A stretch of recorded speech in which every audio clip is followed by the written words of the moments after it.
What? You're live. You're live. No, you're live. No, you're live. Here we are, live again. Your mom's live. She is, for the moment. You know, I used to do all those, like, your mom things, you know. You used to do your mom jokes? Yeah, like, constantly, of course. I mean, it was the vernacular. Did you have any good ones? Yeah, I mean, everyone was a good one. Come on. It was mom jokes. They're fucking hilarious. But I did run into a couple of dead moms. Oh, my God. Yeah. That's terrible. Through the years. Wait, so you didn't know that the person had a mom before you started making your mom jokes? Yeah. It's something I have reserved for a screenplay in terms of dialogue. Yeah. Like a mom joke that's like, my mom is dead, bro. Because that happened to me. And I was like, for real? It was like, for real. I'm like, well, I didn't know that. I can't be held accountable. This is fucking... I felt, of course, as horrible as one could feel. Well, they were probably lying, too, just to make you stop. Well, they said it was for real, and we didn't shake pinkies, but it was inferred. Mm-hmm. You didn't shake pinkies? No. Shaking pinkies. Sounds like a euphemism. It might be. It just might be nowadays. Isn't everything a euphemism nowadays? Yeah, nowadays, now that there's smut on television shows. Bunch of Smutville television crazies. Well, another interesting day in American history, as we know. Yeah, man. It's really weird how, like... Getting into the astrology of it all. Oh, yeah. I know. Like this whole Uranus and Gemini thing is just so real right now. Because, like, this is, like, you know, it just struck me... Maybe a poor choice of words, but that this is very much like the shot heard around the world, right? Yes, I actually pulled up the chart. I have a chart, the astrology chart for the battle at Lexington Concord, the shot heard around the world that started the Revolutionary War. That started the roof. Now, this is, by the way, we're talking astrology right now. Like, you know, a lot of astrologers have been talking for a while that, you know, this is the birthplace of the American Revolutionary War, astrologically speaking, with Uranus moving into Gemini. Mm-hmm. And so we're moving toward an actual conjunction of the transit Uranus conjuncting with, and why that's significant is because Uranus... You said conjuncting. A conjoining. Mm-hmm. Conjuncting, conjunction function. What's your function? Yeah, what's your function? That's right. So... But I pulled up the chart and then I scooted the calendar for this year. Yeah. To align some things. Yes. And I just want to report that the exact degree and minute that Uranus was in Gemini. Yeah. In 1775. Yes. April 20th. Yeah. With the Battle of Lexington and Concord. Yeah. Okay. That happens on May 6th, 2026. What's so bizarre. But listen, that's not all. Yeah. That's also, the sun is in the same sign as it was during Lexington and Concord. Wow. And the moon is going to be in the same sign as it was in Lexington and Concord. That's insane. Yeah. I mean, that's especially because the moon whips around, you know. It's and like Chiron, which is like, I don't know how much that matters because that's an asteroid. Anywho. Yeah, it's a wild thing. It's a super wild thing. And the weirdest thing about the shot heard around the world is that, you know, it was the moment when, you know, the Americans basically accused the British of shooting themselves. Yeah. And, you know, that's exactly what we have here. I mean, this is what we have here right now. And there's no way, like, I'll say that, you know, it has not, like, gotten any better for me, this whole thing, in terms of the thinking of it and the fear that it evokes and all sorts of stuff. Being vague. You know, the shooting of Renee Good, yeah. Renee Good in Minnesota. So, you know, you're saying it hasn't gotten better? Yeah, it's like, you know, how, like, you know, well, you know, crimes in America, you know what I mean? Like, all day long. Yeah, because usually you're like, oh, the perpetrator has been identified, which he has. And but the perpetrator has also been detained. Yeah.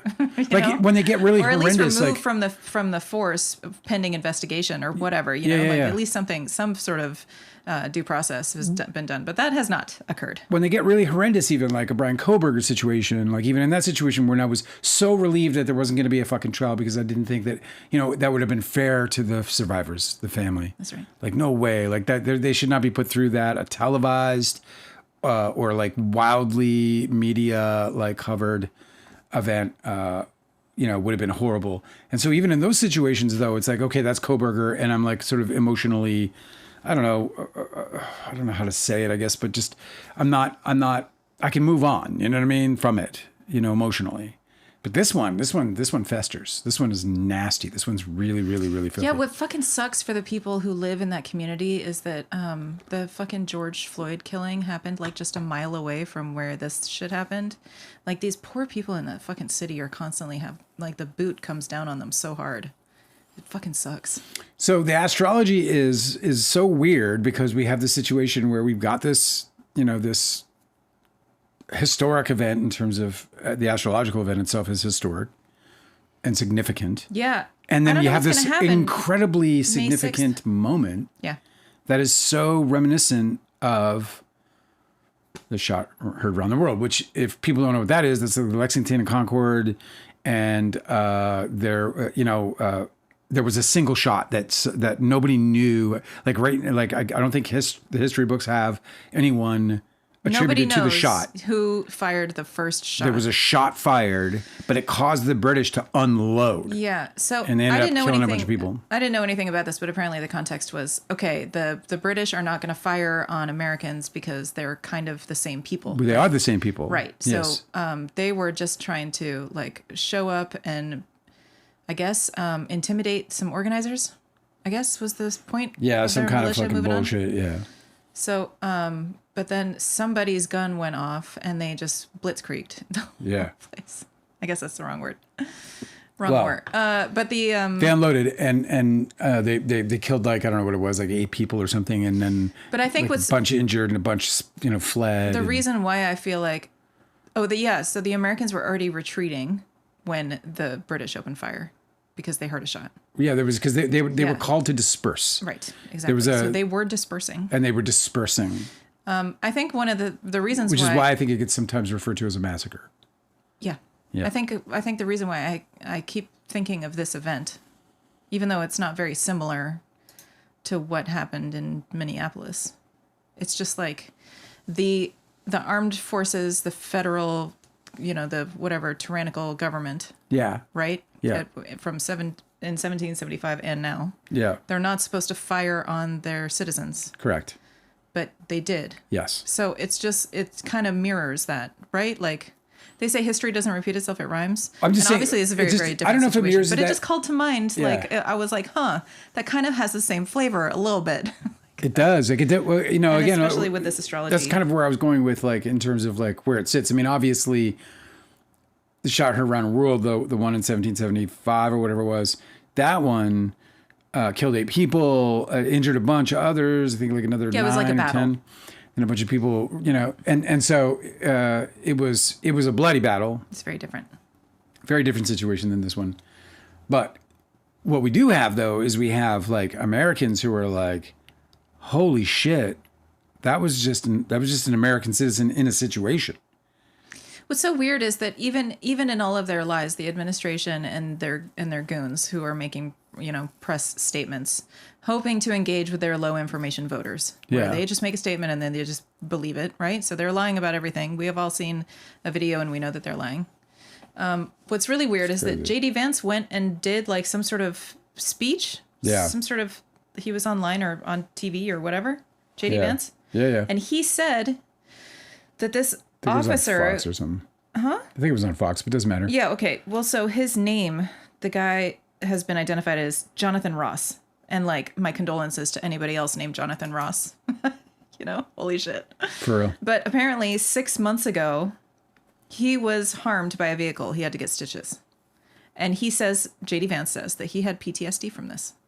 No. And so that, this civil defense attorney wrote this whole long post. It was so great. Seth Abramson, he said that he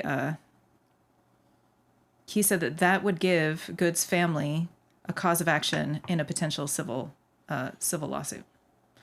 That he should never have been put out on street duty if he had PTSD from a person's vehicle striking him. So it doesn't explain the situation at all. It makes it worse. Yeah. it also makes me wonder if he even like would have disclosed it, you know, because how would you know unless it's disclosed, right? You can't. No, he would know. I mean, like I guess if you're a I'm saying during agent, in the process of becoming an agent, if he doesn't disclose it. It was during his work, he was struck by a car. Oh. Is what J.D. Vance said. It's trying to explain his terrible reaction as if he should have even been there in the first place.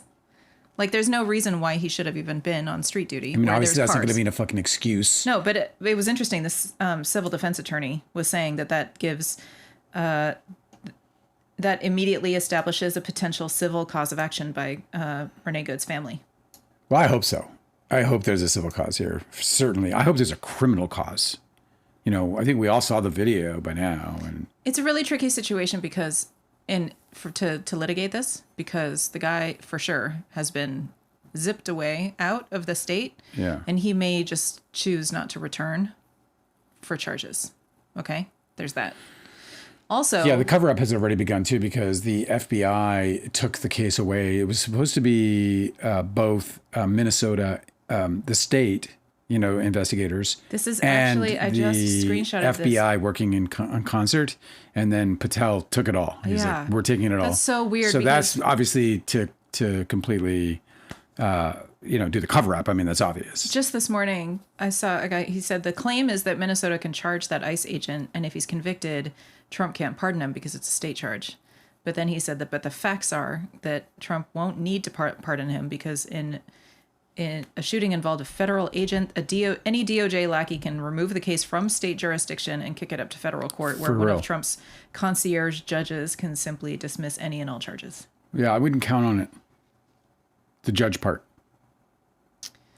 That's like, you know, I know how people are, you know, I wouldn't count on the judge part either. Because, God. No way. I mean, come on. No, I wouldn't count on it. I would not count on a judge being like, yeah, sure, you got it. No, I wouldn't, like, if I were on their side of the fucking story, I wouldn't be taking that to anywhere near the, you know, I wouldn't be comfortable with that. Anyway, we won't belabor the political aspects of this.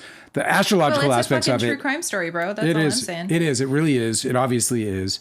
And yeah, we're not really even talking the politics side of it. I think those ramifications are sort of in and of themselves, but or self-apparent, we'll say, rather. There was another case, I can't remember, but there was another case that was similar, where a guy was being, he was distressed and he was in a hotel hallway. It was this like middle-aged white guy, and there was a cop who had his gun drawn, and he was talking to him, and the guy was on his knees, like trying to comply. But the police were giving him conflicting instructions.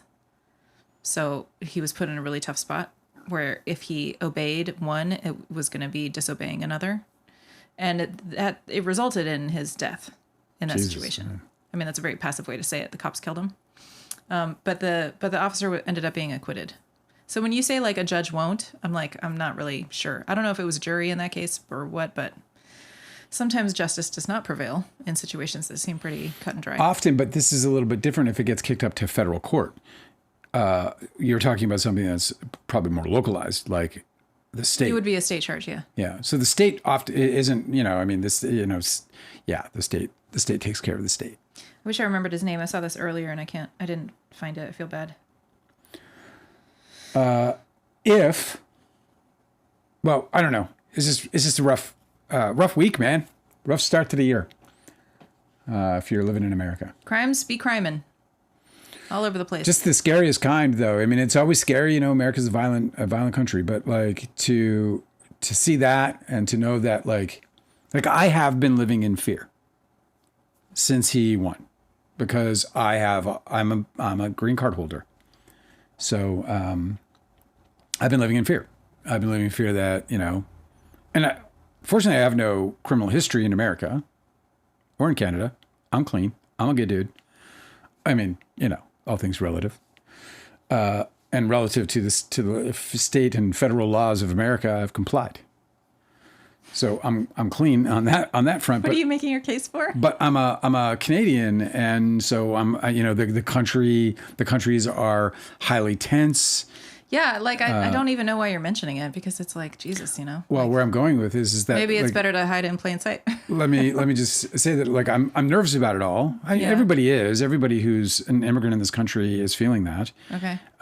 But now, that's everybody. It's everybody's problem. Like I was afraid of that for myself. Like somebody like, I'm pissing off a lot of people right now, right? Yeah, but like if I were you, I'd be like, hey, my name's Dale Wheatley. I'm from Alabama.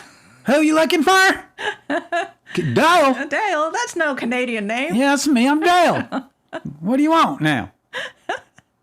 I was born in a pecan pie. That's right. That's what I would do. That's how I would play it. I wouldn't mention anything else ever. They'd be like, where are you from? You'd be like, where are you from? Where are you from? There. Buford. Where are you from? Well, you don't sound like you're from around here at all. Yeah, right. Bless your heart.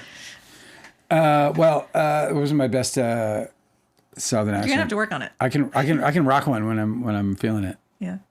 I'll just take that one though. That one's kind of like I know there's some pressure on it from somewhere. I don't know where it's coming from. Celestially. Oh yeah. Yeah. Well, we can move on. I brought one story, two. Well, maybe? before you do, we'll just take care of the headliners real quick here. Yes. Tell me what happened. Couple of headlines for you. Mm-hmm. Let me get after it. Hang on now. Done lost my place. What happened in the news today, my darling? Oh, not too much. In an effort to avoid any talk about the Epstein files, which are breaking the law and not providing, as was passed by both houses and signed by the president. So now you have like that, which is, by the way, should be impeachable, although it's not. And so just to not even think about that, P. Diddy wrote Big Daddy Angry Mango, Big Daddy Don, Big Daddy Donnie, and said, hey, what about me? Yeah, did you forget about me, bro? And I don't know if you remember this, but like back in maybe it was December, perhaps it was November, not long after he was transferred to Fort Dix, a place where he's apparently having a great time. He's like mentoring people, right? Yeah, he's mentoring people. He's hanging out. He's got the high fives. He's sporting all the grays. Probably thinking, man, I am going to go salt and pepper when I get out here. There's probably people, Diddy, you're handsome with this whole salt and pepper thing. You're handsome. Drop dead handsome. I couldn't believe how much he dyed his hair. I know. How, like... He's a straight up, like... It's kind of pathetic. Yeah. I was like, wow, you're that rich and you're not going to embrace your aging into, like, wisdom persona? Weird. So P. Diddy, he wrote Big Daddy White House and said, what about me? And apparently... Donald Trump has said publicly that he is not considering, maybe he saw the doc. He's not considering the pardon. Maybe he saw the doc. Maybe he watched 50 Cent doc and wow, you're a real piece of a shit. bad guy. Did you know that? Did you know that? Well, it's interesting because he's such a narcissist, the guy in office, Yeah. That I think that he doesn't admire people who get caught. I think his issue is that if you've gotten caught, then you're a loser.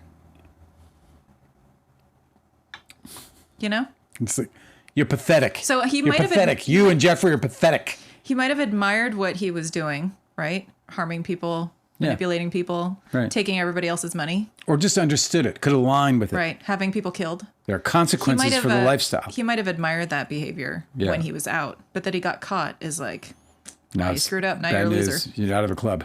Yeah. You're not allowed in the club anymore because you're not getting away with it.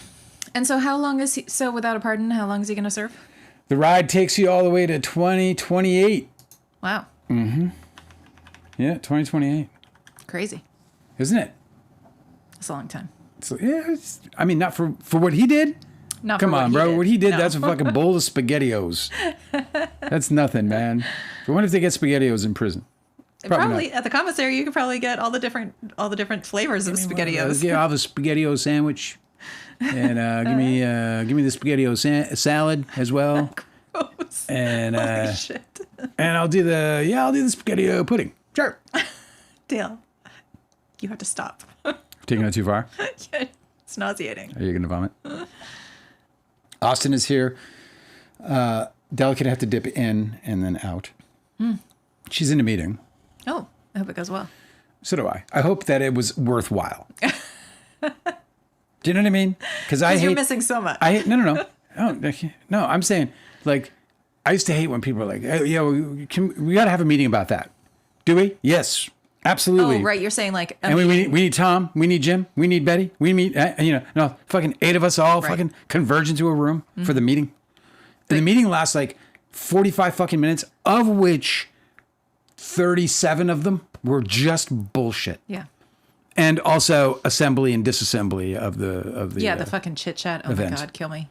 The meeting that could have been an email. And I'm like, oh fuck, I could have made like fucking 6 different phone calls by now. These kinds of things. Quarter Fade is here. It's good to see Quarter Fade. Hello, everybody. Bobo's back. And Austin is here. I am gonna like the live. I realized that I'm allowed to do that, and I haven't been doing it. Thanks, Angela. I appreciate your support. You got 1 heart. Just 1 from me. We got one? Yes. No, from me. I did 1. Yep.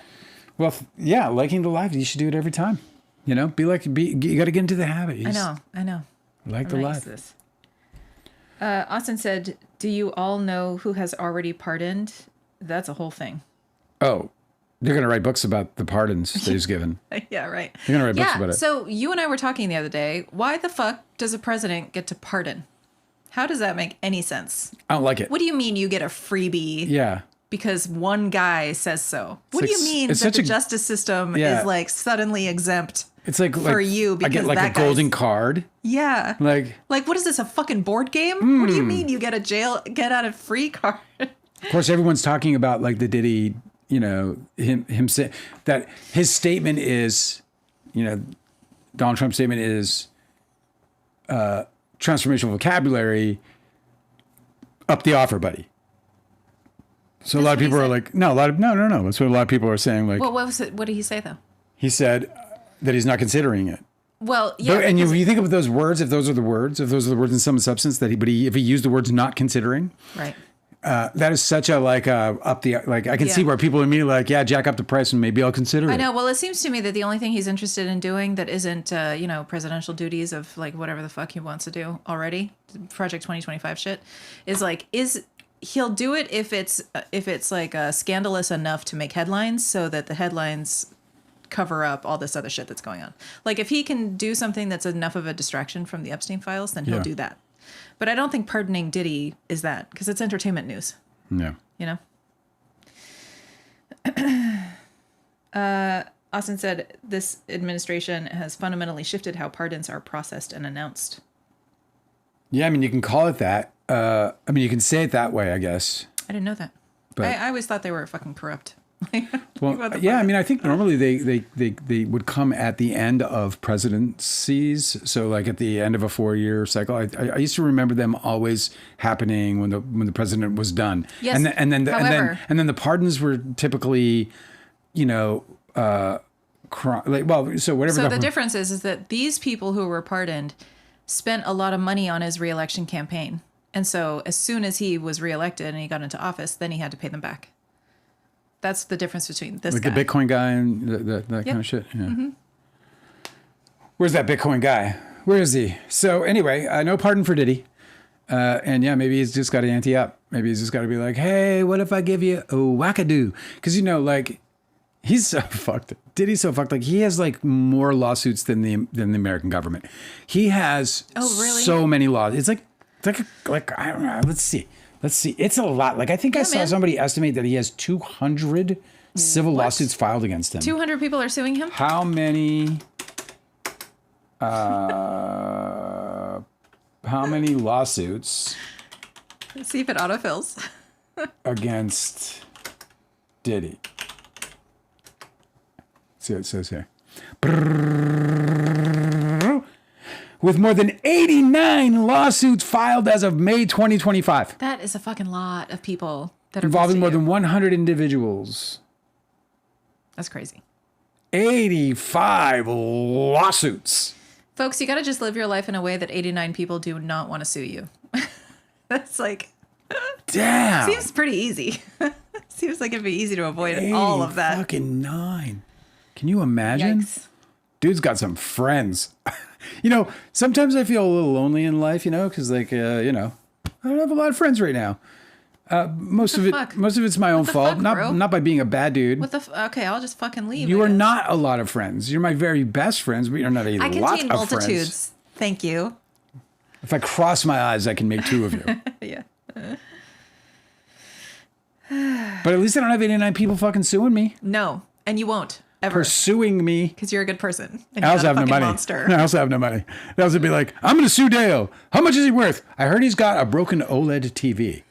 A broken one? Yes. Mm-hmm. Let's get it. Hanad is explaining that a pardon is an absolute exclusive prerogative of the president, which is just insane to me. Yeah. Only dictatorships and regimes try to curtail and condition the pardoning powers. The president also doesn't need to give any explanation, which is fucking bonkers.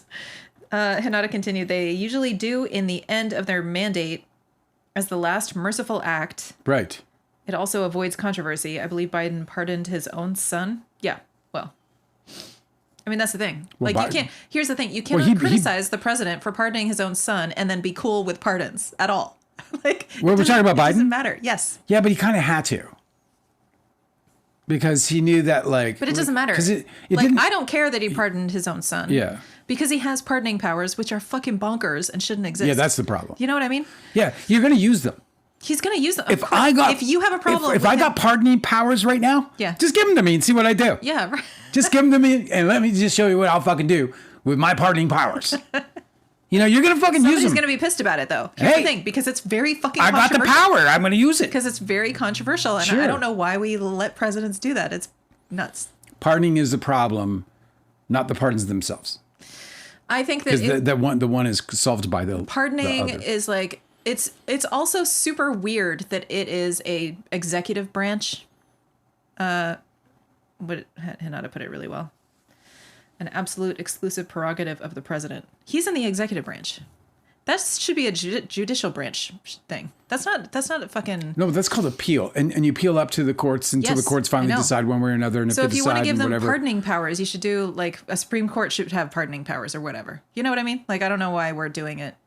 What is the executive supposed to know about fucking cases and law, right? Yeah. They don't do that part. No, they don't. They absolutely don't. It's the craziest thing. I don't understand. Are you laughing at me? No, I'm not. I'm just thinking about the whole thing and the madness of it all. Like, I just can't believe the madness. The madness of like all the shit happening right now is really overwhelming. Mm-hmm. It's like an overwhelming time to be around. I feel like I'm on an acid trip. You know what I mean? It's super weird where you're like, you look at the news and you're like, holy shit. And then you walk outside and you're like, oh, pretty sunset. You know? Yeah, exactly. It totally scrambles your brain. Or just walking by all the Wahoo windows. You know, I'm like just going up the street, walking my dog going, look at you. You put your Christmas tree up. Like, I can't even imagine. Like, you know, and I'm not suggesting you shouldn't because like, why wouldn't you want to enjoy the time? Your family's going to come. It's a tradition. You eat your fucking, you eat your pie and your turkey and your whatever, and you pass everything around and then gift exchange and all this. It's great. It's wonderful. It's Wahoo. We love Wahoo. I want Wahoo in my own life. But it does like feel weird amidst, it's like be like it almost makes more sense in a place like the Ukraine where they're victims of an attack as opposed to like in America where like America is kind of like eating itself alive. So there are people who are from countries where they have existed during their... I snapped my fingers for some reason, and I don't know why. Oh. If that was offensive to anybody, I apologize. No, I don't care. I kid. There are people from countries who have gone through collapse, right? Yes. Like total destruction of the law and order. And of course, yeah. We've seen it on TV. Yeah, exactly. And so they usually have a lot of wisdom to share about what it's like to go through that and how it is bewildering for everybody. But they were like, okay, well, the horrors are out there, and then you get to hang out with your friends and like go dancing. And then eventually the horrors just get like progressively closer and closer. I gotta say though about all this, and this occurred to me in this conversation that I found myself unwittingly in really, but I feel like there's a possibility, at least. Underestimating Americans is something I don't do. Because as a Canadian, I've spent a great deal of my time admiring just how, I don't know how to put it, just how the American people are truly magnificent and I don't know, they adjust quickly, they move quickly. And so I'm not going to underestimate the American people. A lot of people are. I think a lot of people are. And, a lot of the message from these places with the wisdom that you speak of, a lot of them are like, oh, just buckle in and all this other stuff. But I think they too are also underestimating Americans. I do think that there is, we talked about, we opened this thing with the shot heard around the world. Like if it's not Miss Good and her a terrible murder, if that's not it, there might be one of those events coming where the American people wake up and they take this country back in a way that's irrevocable. I mean, it's never going to fucking happen.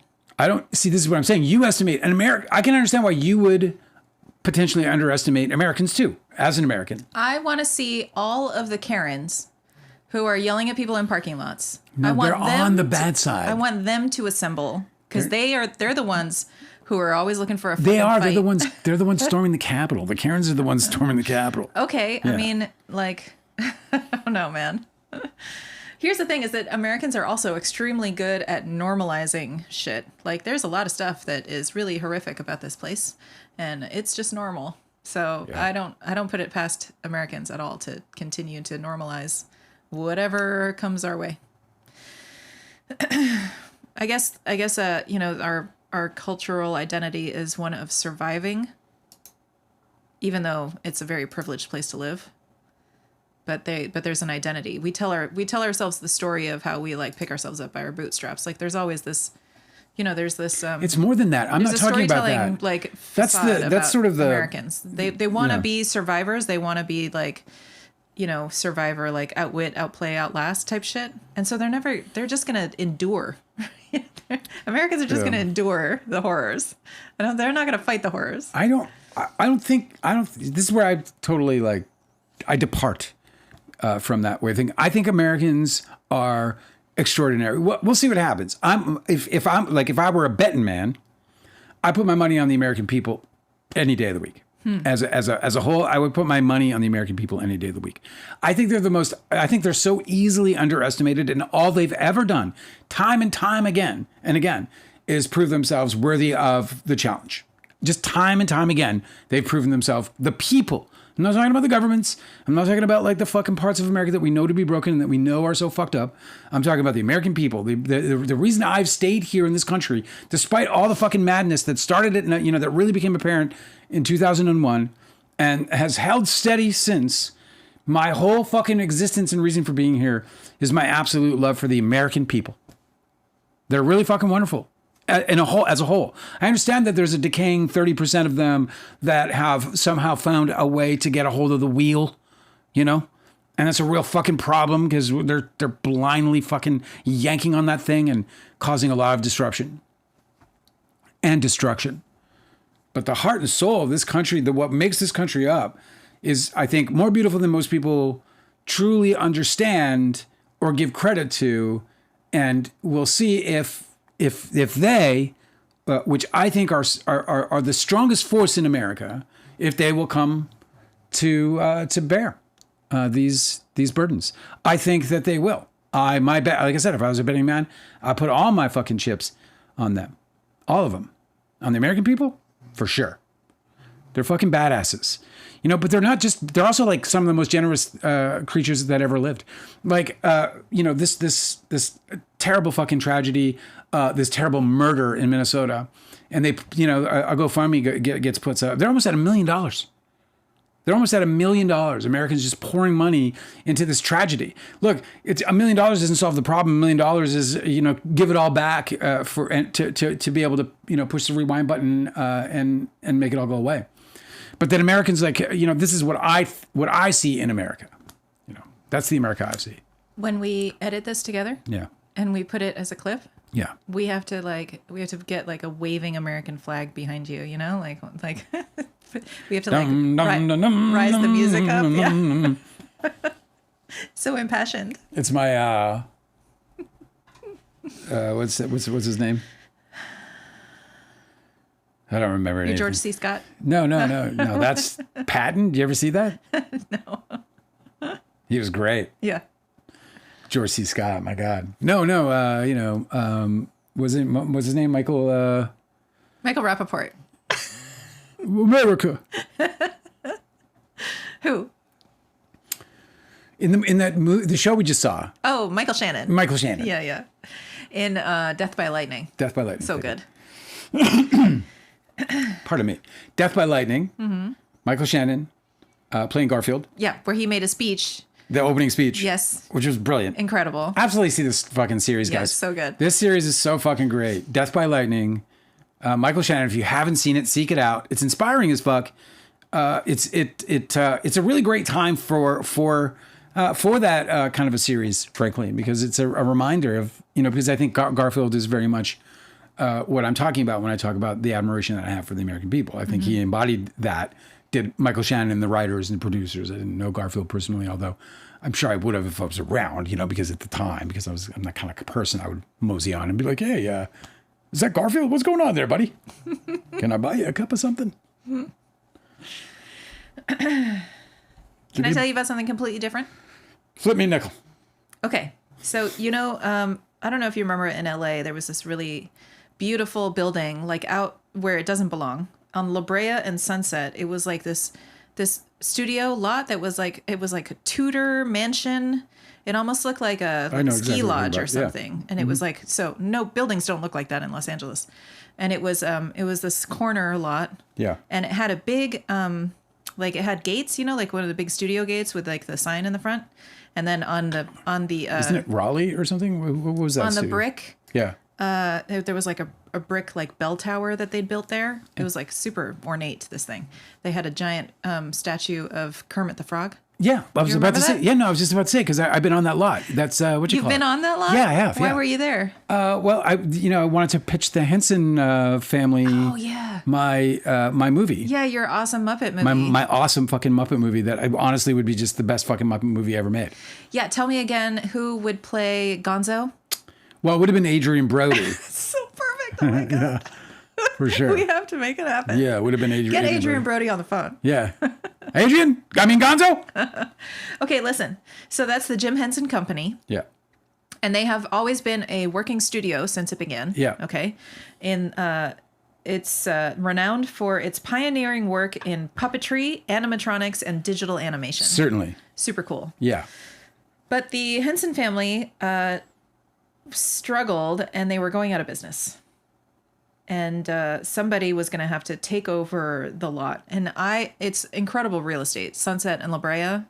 And what I remember when I lived there was when I heard this happening. And I was just so sad because it meant that like really beautiful. It was magical to walk on that lot. Like that when you walk on that lot, there was, I think that, well, maybe not, that wasn't the one. It doesn't matter. It's also like a museum too. It was an enchanting place to be. They have like, they have a bunch of their prior projects, like, in glass cases and shit.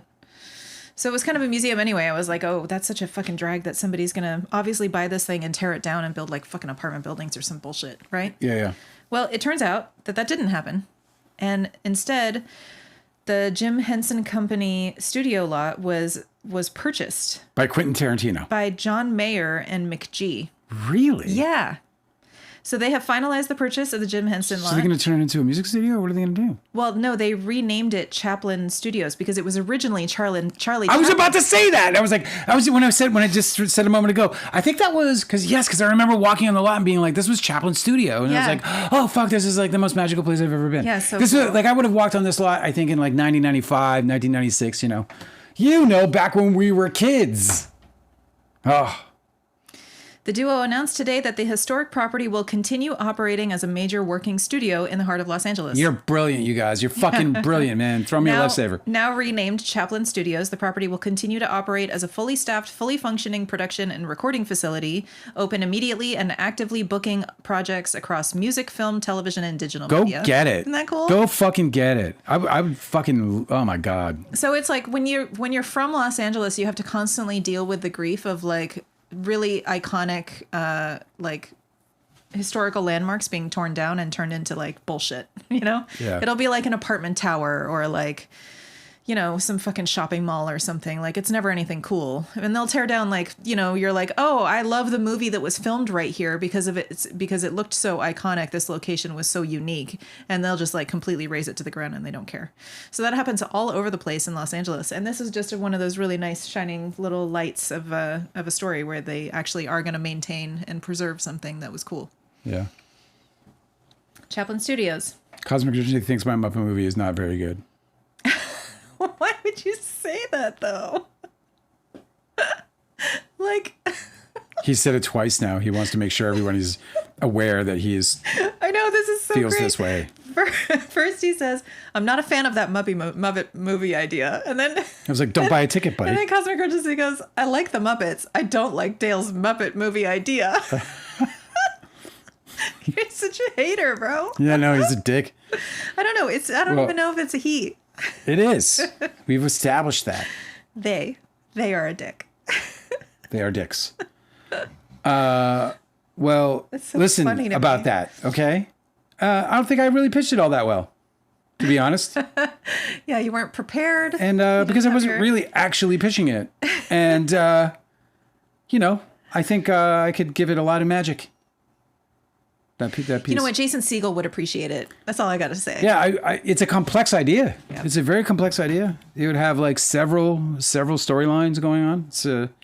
It'd be the most complex Muppets movie ever made. Which, I don't know that that's necessarily something to, be proud of. But hey, you know what? No one's going to buy it anyway. Yeah, I know. So, you don't have to like... Yeah, good news is you're never going to see it. I'm glad Cosmic Urgency is not going to read my book. Because the truth is that my book is good. Mm-hmm. It's well written. Why are you saying it like that? Well, it's not like, because it's not like this brilliant piece of writing. Like it's good. It's good. I'm an economical writer. I can write emotion. I can get you there. I can give you the pictures. I can give you the feelings. Most of them. You know what I mean? Yeah. I can set you up pretty well. I can turn a few sentences and make it feel light and lovely. I don't think... Or heavy and hard. Right. But, I'm glad Cosmic Urgency is not going to read it because like he'd probably be reading it and thinking I'm supposed to be compared to Steinbeck as opposed to just being, Dale from Winnipeg. You know what I mean? Who just has like, I'm mediocre, I'm just mediocre, I'm cool with mediocrity. Why are you saying that? Well, hey, Cosmic Urgency is fucking... Oh, did you learn that from your James Hillman book? What was he saying about mediocrity? There is no such thing. James Hillman, psychologist, groundbreaking psychologist, author of The Soul's Code. Correct. Says that there's no such thing as mediocrity. He said that the soul is not capable of mediocrity. It's not something like there is no living soul capable of anything mediocre. There's no life born and lived that could be mediocre. It's impossible. That the soul itself is so wildly complex and filled with so much incredible depth, from ugly to beauty, from something ugly to something beautiful. And it's impossible to be mediocre. Mediocrity is a concept created by the consciousness of man and not and has nothing to do with any truth about the existence of any individual. It's a great book.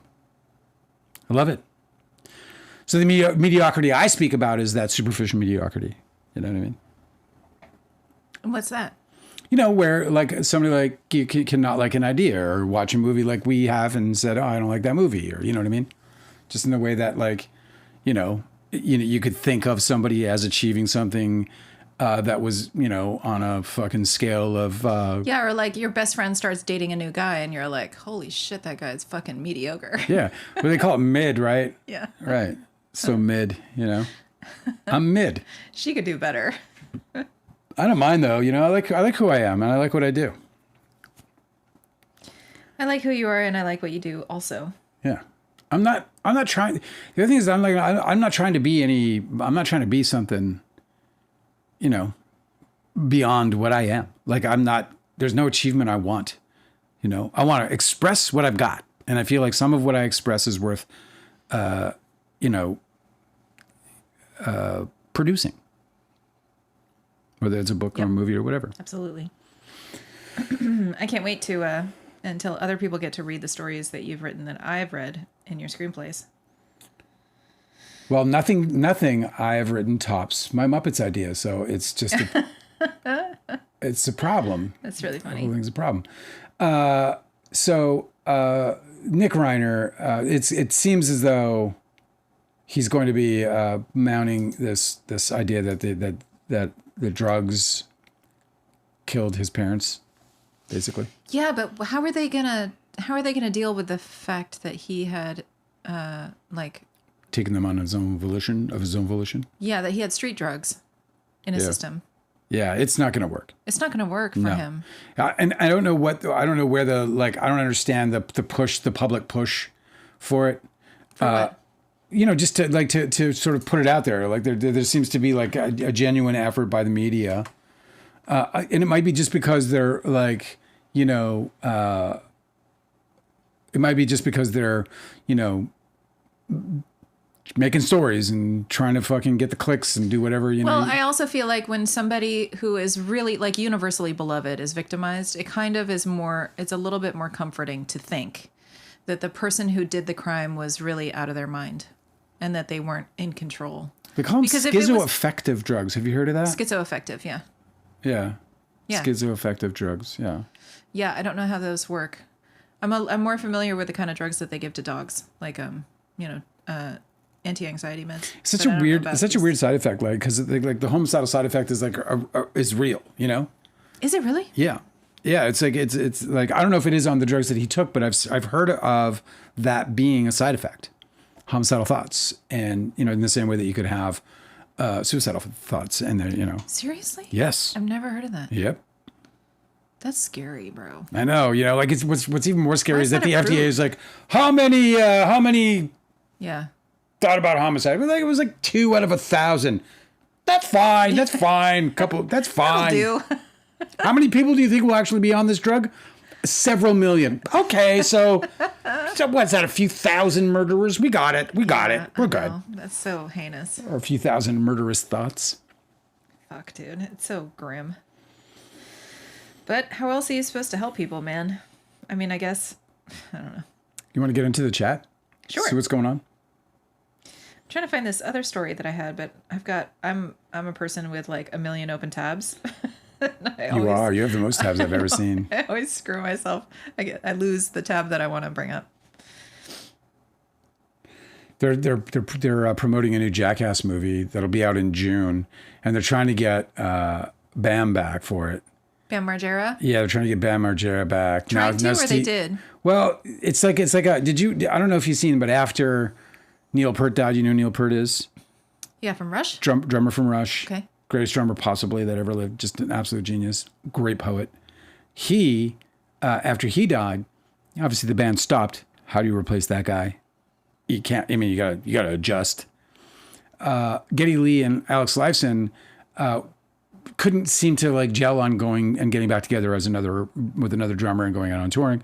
And then there was like this push for it, like, and then I realized came from Geddy Lee. Geddy Lee clearly, to me, and this is just speculative on my part, but I followed this story because I love the band so much, and it seemed very apparent to me that Geddy Lee's publicist had done a lot to conjure up to rustle up the support of the public to persuade Alex Lifeson, the guitar player, whose hands were a little tired. He's like, I don't know. I mean, some of that stuff is hard to play now, and I gotta I gotta do it all again, and we've been doing it for 40 fucking years. I'm thinking maybe no. And Geddy Lee's like using the whole public to beg, more or less, is how I interpreted it, and I was all for it too. I was all pro Geddy on this. I was like, go get him! You're going back on tour. Mm-hmm. You're meant to be on tour. It's Rush fans. And it eventually worked. And so I wonder if, something similar is at work. What is the context of you bringing all this up? Well, no, I lost my fucking train of thought. Where were we? Were we talking about medication? No, Bam. So the whole idea, we were talking about Bam. Okay. What?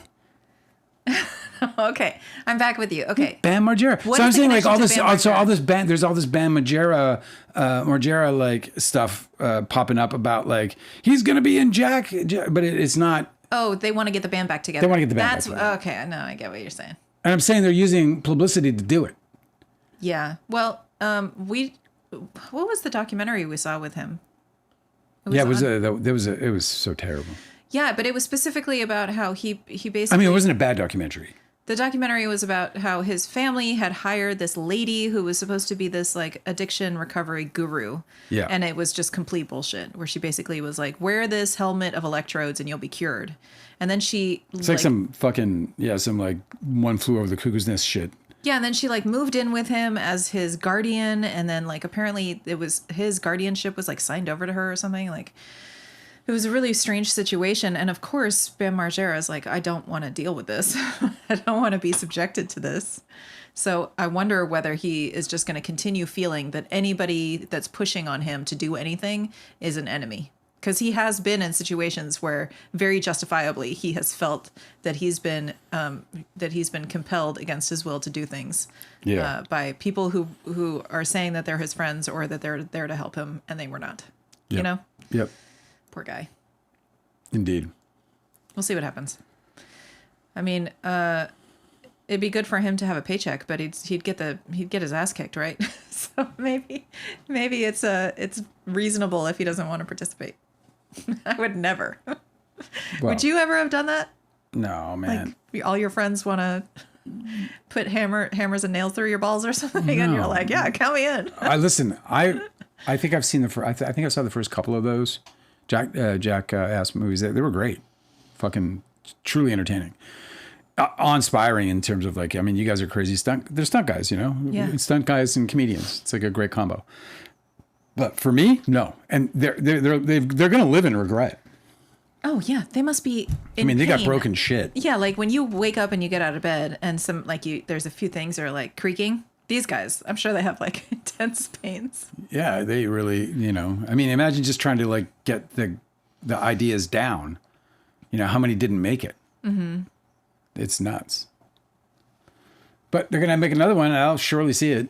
It's weird because I don't know who's asking for this. Although I didn't see the last one, and I heard the last one was really. I feel like as a collective, we've kind of moved on from the Jackass era. Apparently not. Somebody's buying it. You know, they're gonna make it. So somebody cares enough. Yeah, I guess it's because on social media like TikTok, there's a bunch of like prank channels that are really big. Oh yeah, is that right? Anyway, I was just using that to bridge you to wherever you were going. Did I get you there? Oh yeah, well I was in the chat. Let's see. It's okay if they're talking, bad shit. We can get into it. Bad shit? Yeah, if they're talking like... No, everybody's behaving. Government shit or whatever. Quarter Fate said, I thought the pardon thing was something a president would do their last week of office and they just get one. I didn't think it was willy-nilly. Well, I knew that they could do... I knew they could do more than one, but the whole concept is nuts. But yeah, it was normally like at the end of the presidency, they're like, and by the way, I've thought it through and I'm letting the worst guy in prison out.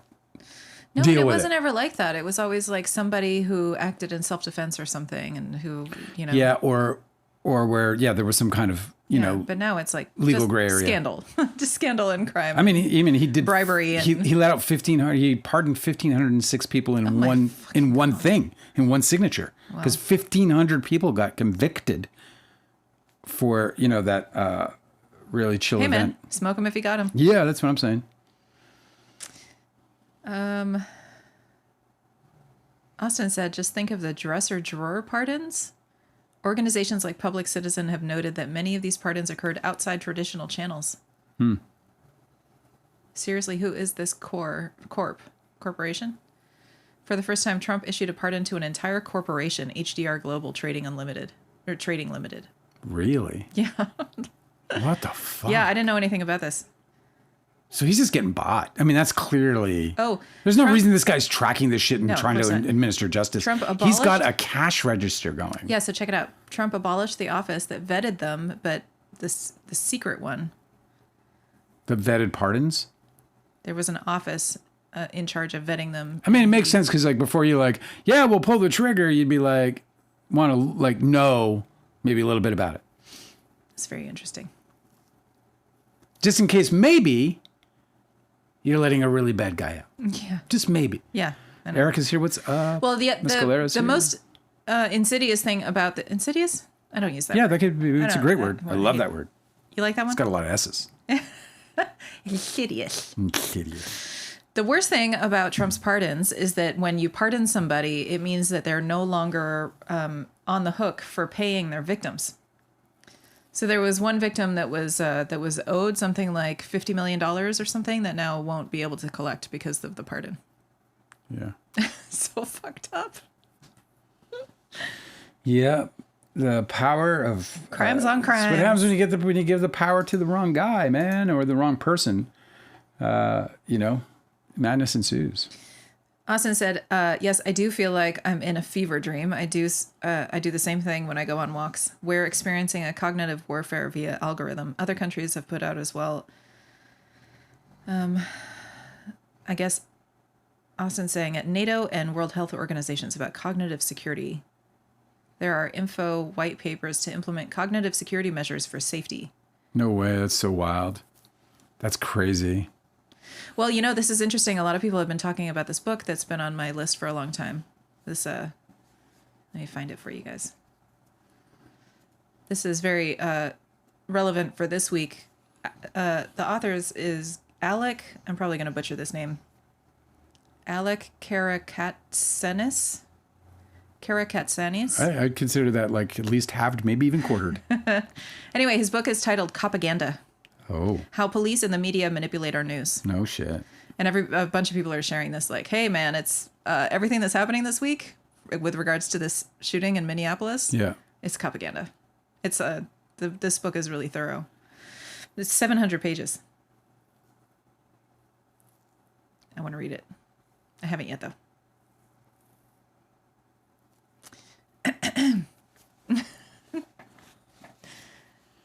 Do you have anything to... You more to say? Yes. Yeah, I've got saved stories all over the place. I always do. I come in here with a big... I almost never get through all my stories that I've pinned, because I try to make sure we have plenty to talk about, in case we have like really uncomfortable silences. Like that one. See, I never have an uncomfortable silence with you because we've been part in this relationship for so long. But I always feel like there's other people in the room. Like one of my favorite topics I wanted to talk about was Jeanette McCurdy recalls dating a man in his 30s, when she was 18 years old, and she said that there was red flags all around. Which, by the way, you made a really interesting point about that, because she probably looked like a fucking 15-year-old. Yes. Like she probably looked the reason why I made that extremely point, young at 18 years old. When I was a teenager, I dated older men. Because Yes. all the boys in my high school were lame and stupid. Yeah. And were interested in things that I didn't care about. Like literally like the perfect sentence that a teenage girl would describe, dudes in her school if she was done with them. So I dated dudes that I worked with. I dated dudes that I met at like all ages shows and stuff that I would go to. Whatever. It doesn't matter. And I never felt like I was being taken advantage of, because the people that I dated never tried to do the whole what do they call it? Grooming. Yeah. Right? Like, I wasn't ever being manipulated to feel bad about myself. I wasn't ever being manipulated to disobey my parents or fucking whatever. Like, you hear all these horrible stories about these older, like David, the guy who might get charged for the murder of Reyes. Yeah. So it's like, you always hear these horror stories about relationships like that, where the older man will sort of try and like hold the underage girl captive, or somehow manipulate her to do something bad for her life. That never happened to me. So I relate to people like Jeanette McCurdy, where she was like, yeah, when I was a teenager, I was dating older men and there were red flags everywhere. But it's different because I always looked like this. She did not look like this. No, yeah. You were always a very mature looking. Yeah. She always, one of the reasons why she had such a long acting career in these kids shows is because she always looked like a really young girl. Very common in Hollywood for, people sometimes we laugh because you get the Luke Perrys who show up for 90210 and you're like, you're 30, bro. Yeah, I know. Right? You are so 30. They got like the creases in their forehead. They're Most ridiculous 30-year-old guy in high school ever. God rest his fucking soul. But, right? Like the dude, when that show came out, I was like, was it high school you said? Okay. Yeah. This is the most ridiculous thing. Oh, man. So it is different, when she says that she dated, that there were red flags everywhere. I'm like, yeah, for you. Yeah, for sure. Like, It's so interesting because she looked like a kid. Sam David Jr. is saying that's why I always say age gap doesn't mean grooming is automatically present. And I think that this is like where the perspective needs to be shifted to the right place. Like never once am I focused on the girls. I don't feel like the girls in terms of like, for example, the Leonardo DiCaprio thing, which I've been on board as being a totally like fucking weird shit that he does. Because it's this idea, this notion that women were objects for him that he could, that got too ripe. Right. Do you know what I mean? They just like overripe women for him. And all of a sudden he's like, I'm going to move on to another nice, pristine, a young one that just fell off the tree. Right. So like, but it's never about the women. In fact, for the women, I'm like, go get it. Go have a ball. I'm sure it's a wonderful ride. I'm sure they're all fucking, most of them are probably all like, okay, I mean, I just won't get emotionally attached and I'll just have a great time and have sex with this dude who's like super rich. And, he's probably a lot of fun. He was a lot of fun when I hung out with him. That dude was one of the funnest people to be around when shit was good. I loved being around him. He was one of the most entertaining people to be around. And I'm sure whoever hangs out with him now gets the same thing because his life is fucking in its bubble. It's rather perfect. No, and it's actually like, it's an interesting thing to talk about because the reality for a lot of these girls that are still in high school, dating older men, like they have a car, they have their own place where you can hang out and not be bothered. Like these people live private lives. And when you're a teenager in high school, you never get to do that, Right. So it's super appealing. But that's also why I just never think about it from the young person's perspective in the relationship. No. It's always what is he doing? unless it's obviously, morally objectionable. Like if it's a young woman, there's no reason not to believe that a young woman has the faculty to assert herself in any situation. If she is getting manipulated by an individual, that's obviously super fucking unfortunate. As an adult, she has to, unfortunately, like the rest of us, find her way around that, you know what I mean? Or deal with it as it comes because we don't know who's coming to manipulate us. We don't know who's coming to bring harm to us. But, as far as like, aside from, the intent, any ill intentions of dudes pursuing younger women, that's just a fucking, it's about, you look at the dude if you've got a problem with it. Just look at the dude. Yeah, absolutely. The women are fucking totally fine. Yeah. They're perfectly okay and they don't need anything from us, Yeah, and that's how I've kind of looked at them. I've just always looked at Leo as being, always. You're a fucking dick for that, Sometimes people are in really bad situations and they're being like, they're being manipulated by men and who are targeting them because which can happen at any age and is definitely a problem, but that's a different problem than what we're talking about. What we're talking about is whether or not there's something ethical or unethical going on. And as it relates to the women, there's nothing unethical about a woman, be she 18 or 20 fucking 2, dating any man of any age. For her is up to her. I mean, obviously you're going to have to live with the ire of the people around you if you're 18 or 22 or 24 years old and you do the Anna Nicole Smith thing and you're like, this 80-year-old billionaire is hot to me. You're just going to have to deal with the conversation that surrounds that because a lot of people aren't going to believe in the magnetism you feel for this man. You know what I mean? No offense to the 80-year-old, 90-year-old, whatever it is, the mogul who's given his fucking carpet a last fucking magic ride. You know what I'm saying? Like, Can't blame him for that. Kylie DiCaprio says that Leo's been spotted. Yes, Tanner's here. Happy New Year, bud. Kylie DiCaprio says that Leo's been spotted in a Jeff Bezos yacht. The worst part about him being spotted in the Jeff Bezos yacht isn't that he was in Jeff Bezos' yacht. That's fucked up in its own right, for sure. I agree completely. I don't know. I would never, if I had made it in Hollywood, if none of this ever happened to me, I would run from that opportunity. I would not run toward that opportunity. The main reason why is because if you've ever seen Jeff Bezos in any sort of social situation, he is the biggest fucking dork and he doesn't have anything interesting to say. I don't know if you guys have noticed this, but remember when William Shatner got off of the spaceship where they put him up to, like, it's not, they took it's him not true orbit, but it's like the high stratosphere or fucking whatever. He saw space. Yeah. He was like, oh shit, it is dark up here. And so he came back down and they were all standing outside of the ship, like they'd like landed in the middle of the desert or something. And William Shatner turns to Jeff Bezos and he tries to have like a moment of connection about like the absolute like gravity and the profound, a profound ethereal moment with him. And Jeff Bezos literally is just like, yeah. And he turns around and he grabs a champagne bottle bottle and he shakes it so that fucking champagne goes everywhere. And fucking William Shatner's like, oh my fucking God. He just turns away so disappointed. And then when we saw in Bezos' defense. What? In Bezos' defense. Sorry if I shouted into the mic just then. I couldn't believe what you just said. That was like William. I didn't even react. That was like my spine did that. What's his name? William Shatner. He went up there. Yeah. And then he saw it was space. Like, it was a funny thing. Like, I don't know how much he had to put up with Bezos and everybody else around him. Because when he went up there, he said something about, like, when he came down, he was like, it made me realize how precious and beautiful life is because out there's just nothing. And I was like, well, I don't know what you were expecting to see, but oh yeah, like, well I know, but Vegas. Like, what I'm saying is that like Jeff Bezos has everything, but he does not have the human skills. Yeah, well, also it appears just like, he might not have like human interaction skills. It's very basic intellect. Yeah. To be able to have it's his charisma. Let's face it. When you see Jeff Bezos, he reeks of charisma. You're just stop like, it. Come on, let's do. What I'm saying twist. is like I would expect anybody on the street to be able, like, if I went up to them and I could have like a profound conversation about something, like fucking if I visited space with anybody, I'd imagine that we could land back on Earth and have like a discussion about like how deeply transformative that experience was. Yeah.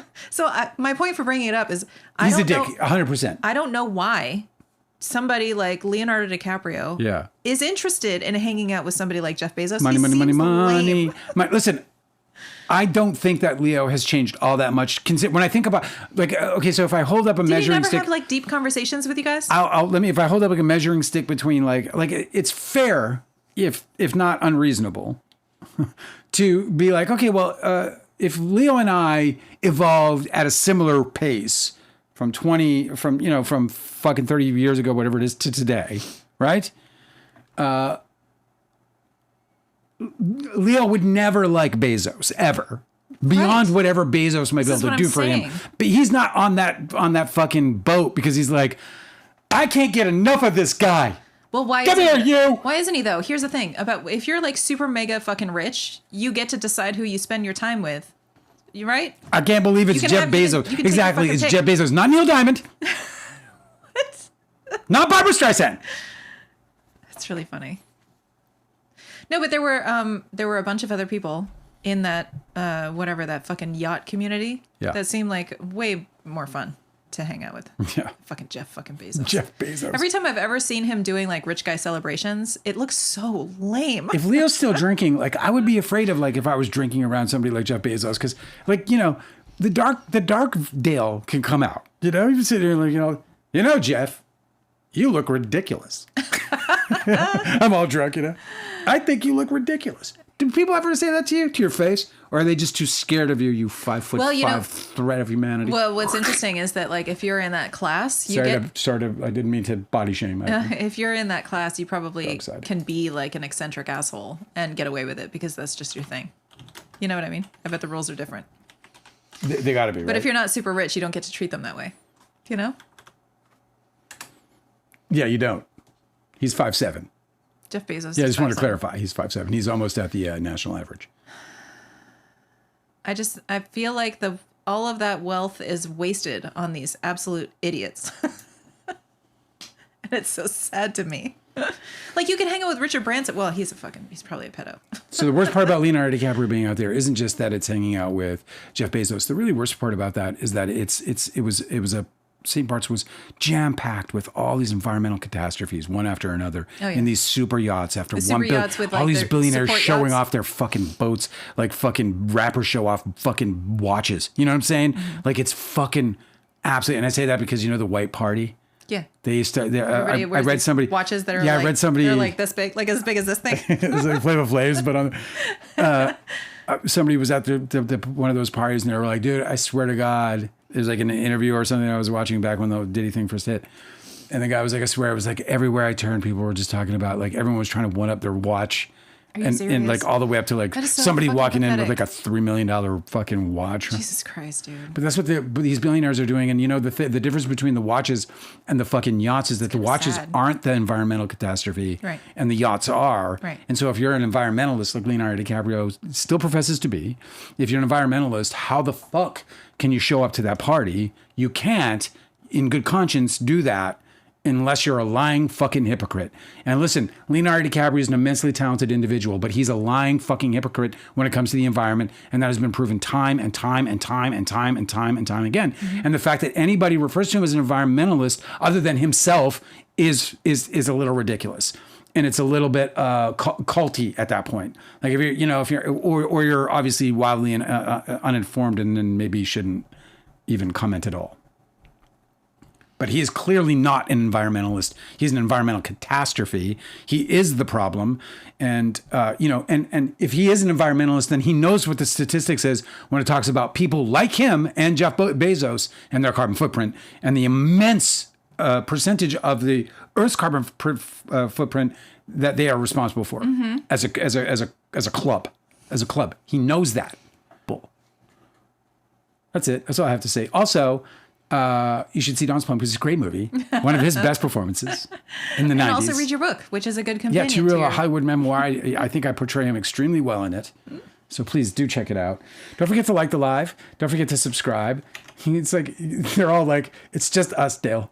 Dale, hey, it's us, buddy. Who are you talking to? You never know. Somebody new might come along.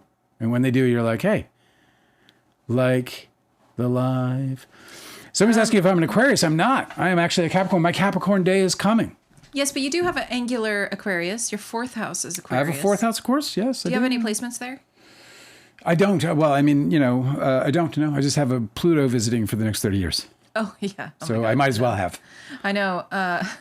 Anything that goes wrong in the house, I'm like, Dale, you have Pluto in your, this could be bad. Yeah, like when my parents call, they're like, oh, fuck, Pluto's in the fourth. I know, especially your father, right? Yeah. But like, our kitchen sink got plugged up and I was like, then the landlord had to call the plumbers and I was like, oh shit, this could be really bad. You got Pluto in your fourth house.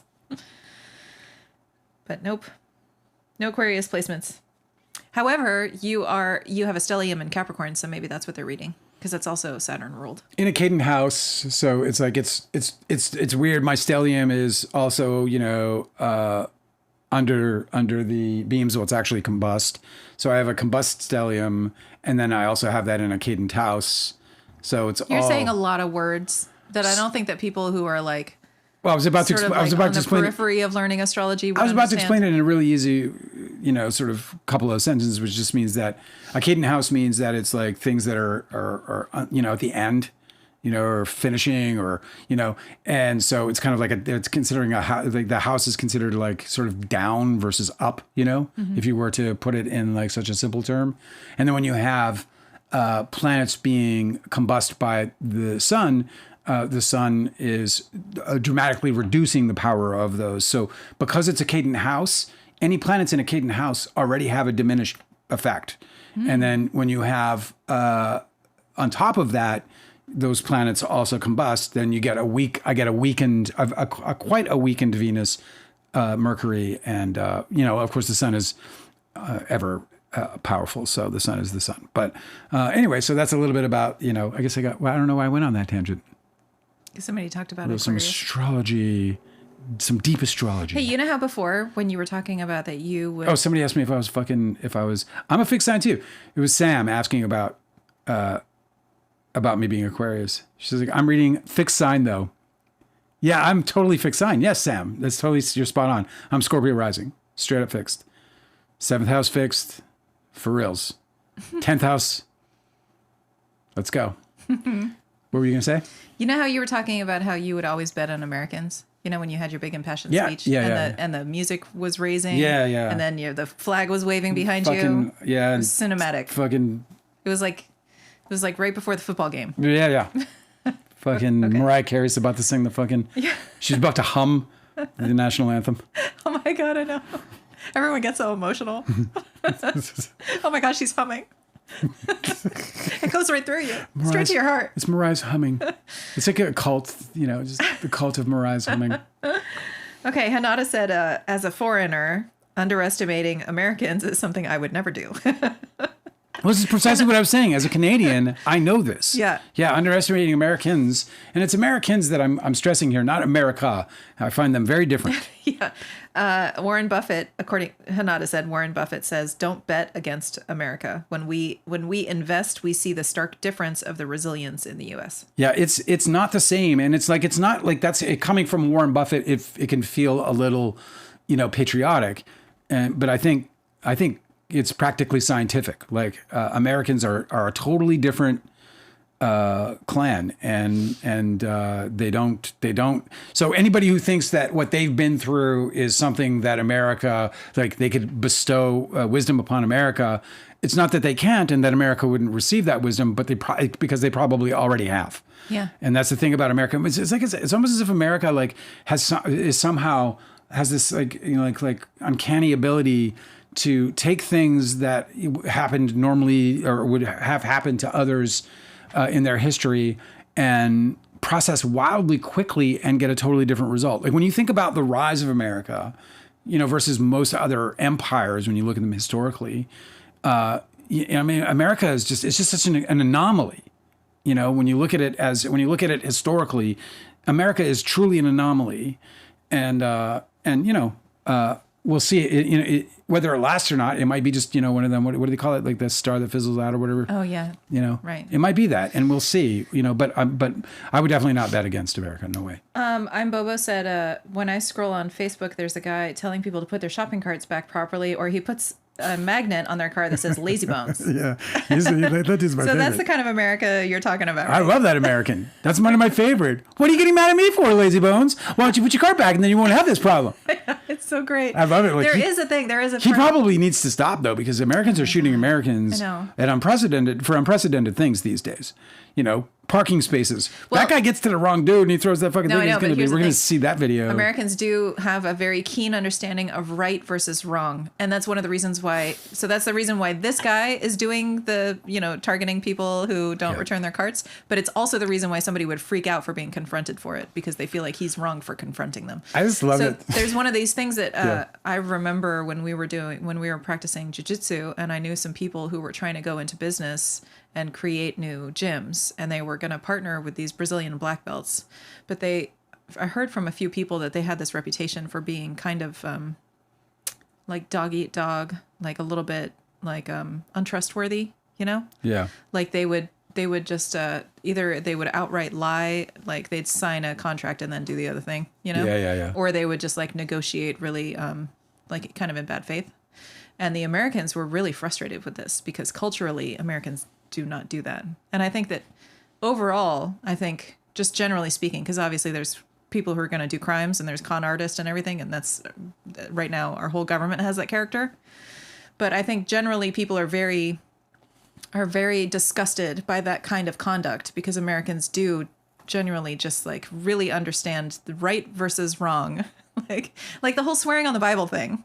It's so weird to me because it doesn't mean anything. There's no enforcement whatsoever. But people are like, I said I was going to do a thing and I'm going to keep my word because, and that's like so very American, Yeah. Well, I'm excited to see how everything starts unfolding, especially with all these like outer planets and they're transitioning into these new signs, because I feel like, there's a lot of talk in the astrological communities about how, ideas and technology and advancement.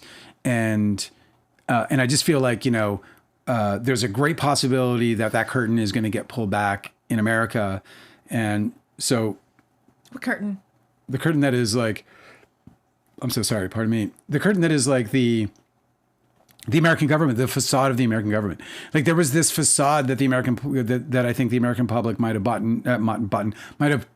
into for a very. You said that word again. It should be a word. We're going to make it a word. Yeah. It's a good one. Bought into, right? Hook, line, and sinker, way back when, right? And the patriotic, we are the greatest country on earth. And in a lot of ways, America was the greatest country on earth. It certainly, I can understand why America felt like it was, right? It won the war. It stopped and remember, like as absolutely brutal and, in retrospect, horrific, their attack on Japan was. The war was out of control, And, and America was just like, no one's going to come into our house and bomb us and not pay a major price. It was a terrible thing to do. I mean, god awful in every respect, but it did end the war. So there's this, so it transformed America into this thing that, I'm starting to ramble on. You're talking about our perspective from inside these borders, and we are the most propagandized populace in the world, probably. So this is definitely not everybody else's perspective of this country. Yeah. You know what I mean? Yes. So I don't know that you have a good sense of that part. When you're talking about America's military action, you're absolutely being lied to, for sure. Oh, there's 100%. no doubt. No, there's no doubt. No. I realized I was starting to cross into territories that were going to get my feet burned. Who was it? What was that quote where somebody was like, "Hey, don't." Oh, it was fucking Norm Macdonald. That's so funny. Where he was like, "Hey, would you look at that? All of the people who won the war were really good and righteous people." Yeah. All the wars that ever. But that's the point. Like that's the point really that I was making is like it's understandable that that's their sentiment, because that is how it works. Yeah. You don't win the war as the evil guy. The winners of the war are the righteous. No. And in their minds, in their own minds. I mean, but that's like the propaganda. Of course, I'm not talking about reality. I'm talking about the people, right? The state of mind. Did you see that? Conor DiCaprio said, "I hope it's a good year for cancer." And Cosmic Urgency said, "What a horrible thing to say." I know, it is the worst named sign ever. Cancer has Jupiter in it. Cancer is in great shape right now and will be in great shape until June. Yeah. And it's been in great shape for quite a while because Jupiter's already been sitting around there for the last 7 or 8 months. So, yeah, man, Cancer's in great shape. Obviously, aspects matter. Obviously, big planets matter and all that other stuff. It might be part of the... Generally speaking, Jupiter's in great shape. It might be part of the reason why everybody globally is kind of like shrieking about the homeland and like trying to protect their homelands and stuff. Like this year especially is the theme. Yeah. Because Cancer, ruled by the moon, is very closely associated with your home. It is. So Jupiter is like, I don't know, emphasizing these topics and globally. But when Jupiter's in Leo, we can expect people to be like, what is that? Like, celebrity culture leaders that are like huge. Yeah. I don't know. What do you think? What's Jupiter and Leo going to be like? Jupiter and Leo? Globally, like mundane. Bigger, like stars, bigger stars. Movie stars are going to... Yeah, like more... Like you're going to see somebody rise to like some crazy... Like celebrity leaders. Yeah, it'd be like... It's going to be obnoxious. Yeah, that's true. Something like that. I don't know. Leo, I think that, for example, guys like Donald Trump has a Leo first house.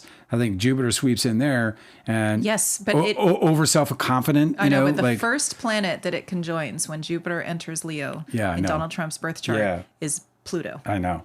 Well, there you go. So, but Pluto, the destroyer. Yeah, the destroyer. And expanding that would be a little bit weird, but. In terms of like conceptually how to like put that together. But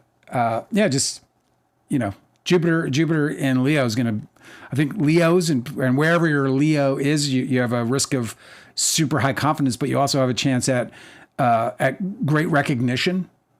You're talking about for individuals? Yeah, individually, and wherever in your chart is. Like if your chart is in your family, then there'll be something, very monumentally important happening in your family that will likely affect in a good way and in a positive way the family reputation, for example. Or if it's in your 7th house, then some kind of so that's just like you're not going to go all the way one interpretation, right? Well, I'm talking more about like the angular houses, but yeah.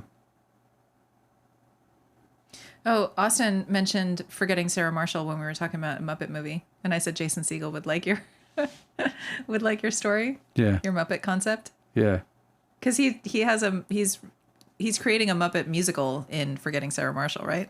Well, yeah, it's so great. I love it. I love it in movies when somebody has when somebody has like a really quirky personality quirk, and then the writers just get to do it. Like there's no studio head that's just like, can you make them a little less weird?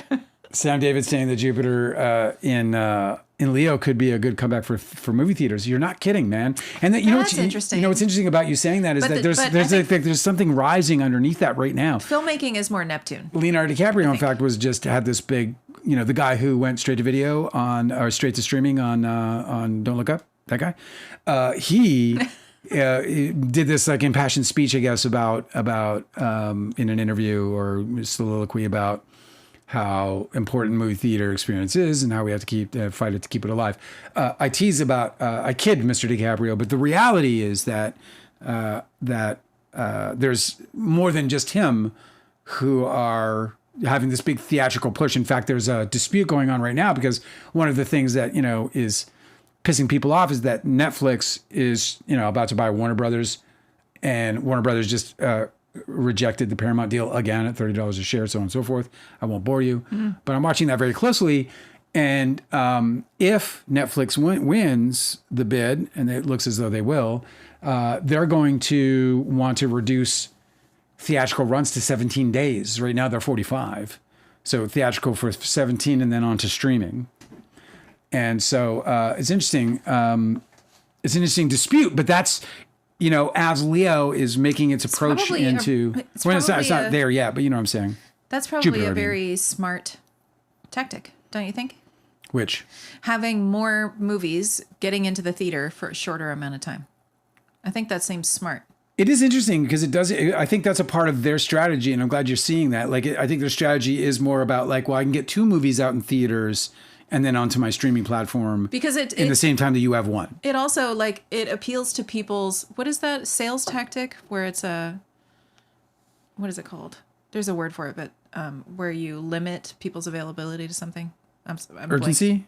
It's rarity, whatever. Yeah, whatever. I know what you're saying. What's the word? Scarcity. Yeah. There you go. So if you're like, hey, scarcity. If you want to see this movie, you only have 2 weeks to do it. Everybody better get to the theater. And that's usually when people watch movies anyway. And then for the last 2 weeks after that, the movie's still in the theater, nobody's attending. So it doesn't seem like anybody would lose out, right? It doesn't, no. It doesn't. Can I tell you why, since we're talking about movies, why I was thinking about Kindly DiCaprio a little bit earlier today? Yeah, sure. Tell me. I was thinking about Kindly DiCaprio because Kindly DiCaprio wants to make a movie. And maybe there are some other people who want to make a movie that visit us or who will watch this at some point. And I was thinking about her today because I was thinking about how I can't remember what I was reading. There was something I was reading. You know what? Maybe let me check and see if it's in my saved. Because this topic hit me hard, and I was like, oh, this is like something I want to bring up. But incorporating, when people say like write what you know, and incorporating things that happen in your life, in your work, is a common way of writing what you know, right? And I was just thinking about how people what that really means, and some people might struggle with the creativity that lies innately within that. Like if you, or not necessarily innately, but potentially actually.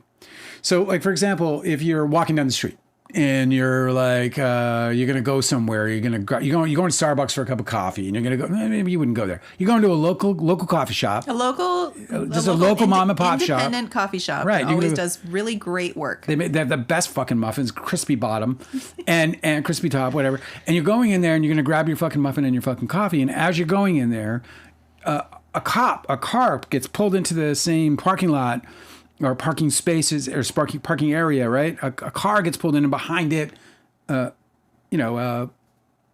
cop with their fucking sirens on. They're pulling somebody over. And in real life, what actually happened is that somebody got pulled over for making a wrong right-hand turn, right? An illegal right-hand turn or something, right? Just a ticket.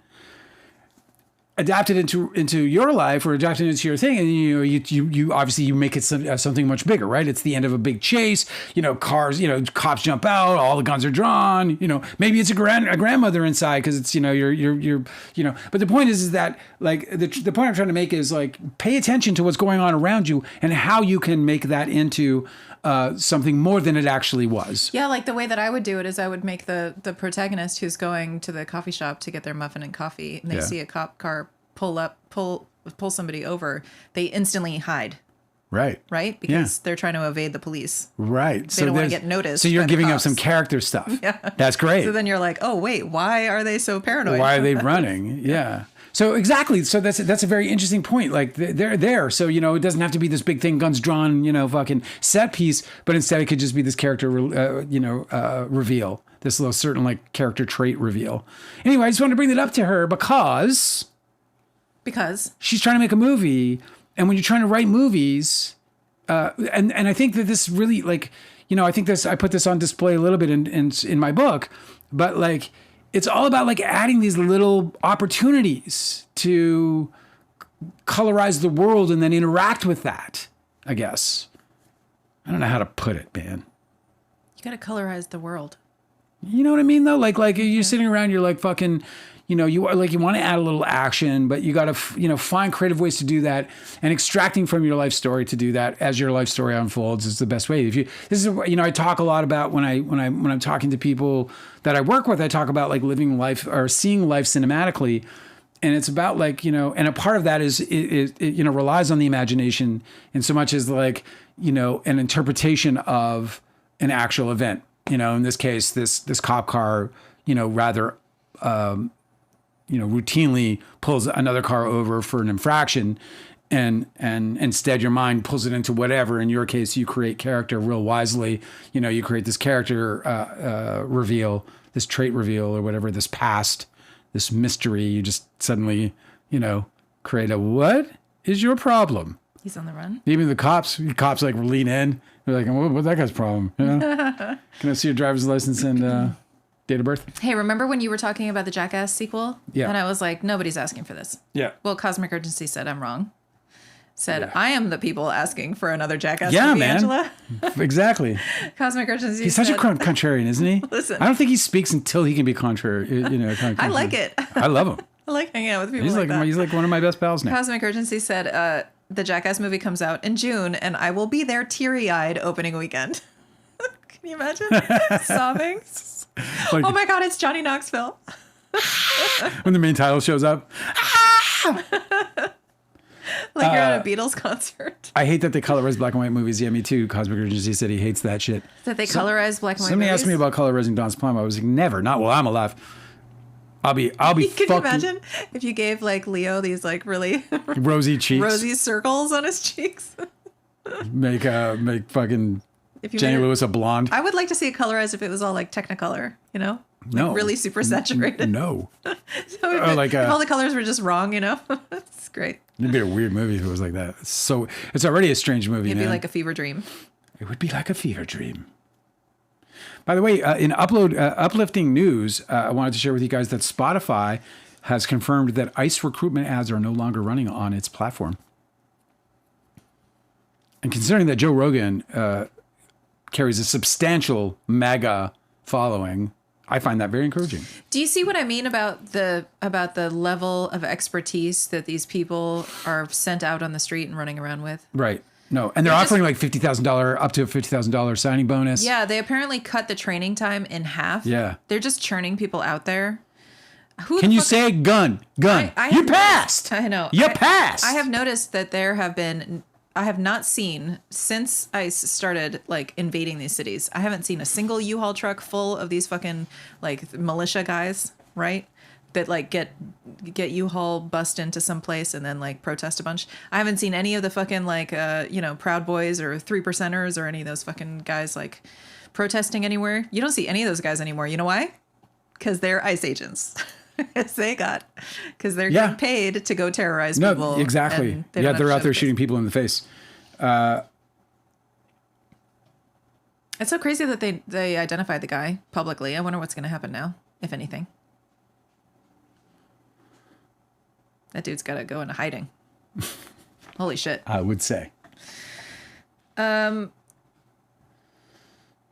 that's so interesting. Sam David Jr., Jupiter and Leo could be really good for movies, movie theaters, making a comeback, people actually wanting to get back out of the house to see a film. Yeah. I don't know, man. I don't know what it means globally. Like, I think I have to learn more about Leo. I feel like it's kind of a blind spot for me. Really? Yeah, because I know that personally, people who have like strong Leo placements will be like very creative. They'll be very caring. They like to shine their light on others as much as themselves. They're very sensitive. Just think the sun, you know? Yeah. I think that there's probably like an issue that they typically have where like they struggle to balance the duality of like being enough themselves and also being reflected by others properly. Like they probably rely on other people a little bit more than they should. But I don't know what it means like in mundane astrology, like global influence astrology, what like Jupiter and Leo means. Courage, right? Courage, for sure. So, Absolutely. like bravery. Yeah. It's the lion, so royalty, right? Royal, like king, right. kings. So you could see things like kings becoming more adored, or putting out, that sort of, whoever the kings are, Yeah, kings. and metaphorically speaking, but a time of great kings, possibly, even generous kings, potentially. That's neat. Yeah. So, but definitely leadership stuff, right? A lot of leadership stuff. Right. Like it's Leo, it's the sun, right? It's the guiding light. Also, like It's really, it's the life. It's also life, right? It brings life. So, it's interesting, right? Because what does the sun do? But, cast light upon. yeah, like upon what was earth. going on 12 years ago? Because that was the last time Jupiter was in Leo. 12 years ago? I don't fucking know. I have to look it up. That's The 2014. past has like disappeared for me. Donald Trump announces that he's running for president. But seriously, if you look at the last time that Jupiter might have been in Leo, that would have been right around the time that Donald Trump was considering running for president, and he has a Leo rising. So the rising of kings, or a new king, and obviously he's not a king, but in his own mind. And, he applied for a job and he got it. I'd like to get the most important person in the world job, please. An American concept, by the way. Yeah. Sorry, I'm looking at my chart system here. Okay, so that was in 2015. That he announced? No, 2015 was in Jupiter was in Leo. Yeah. Okay. So when did right? So when did Donald Trump first announce his candidacy? Candidacy. In June 16th, 2015.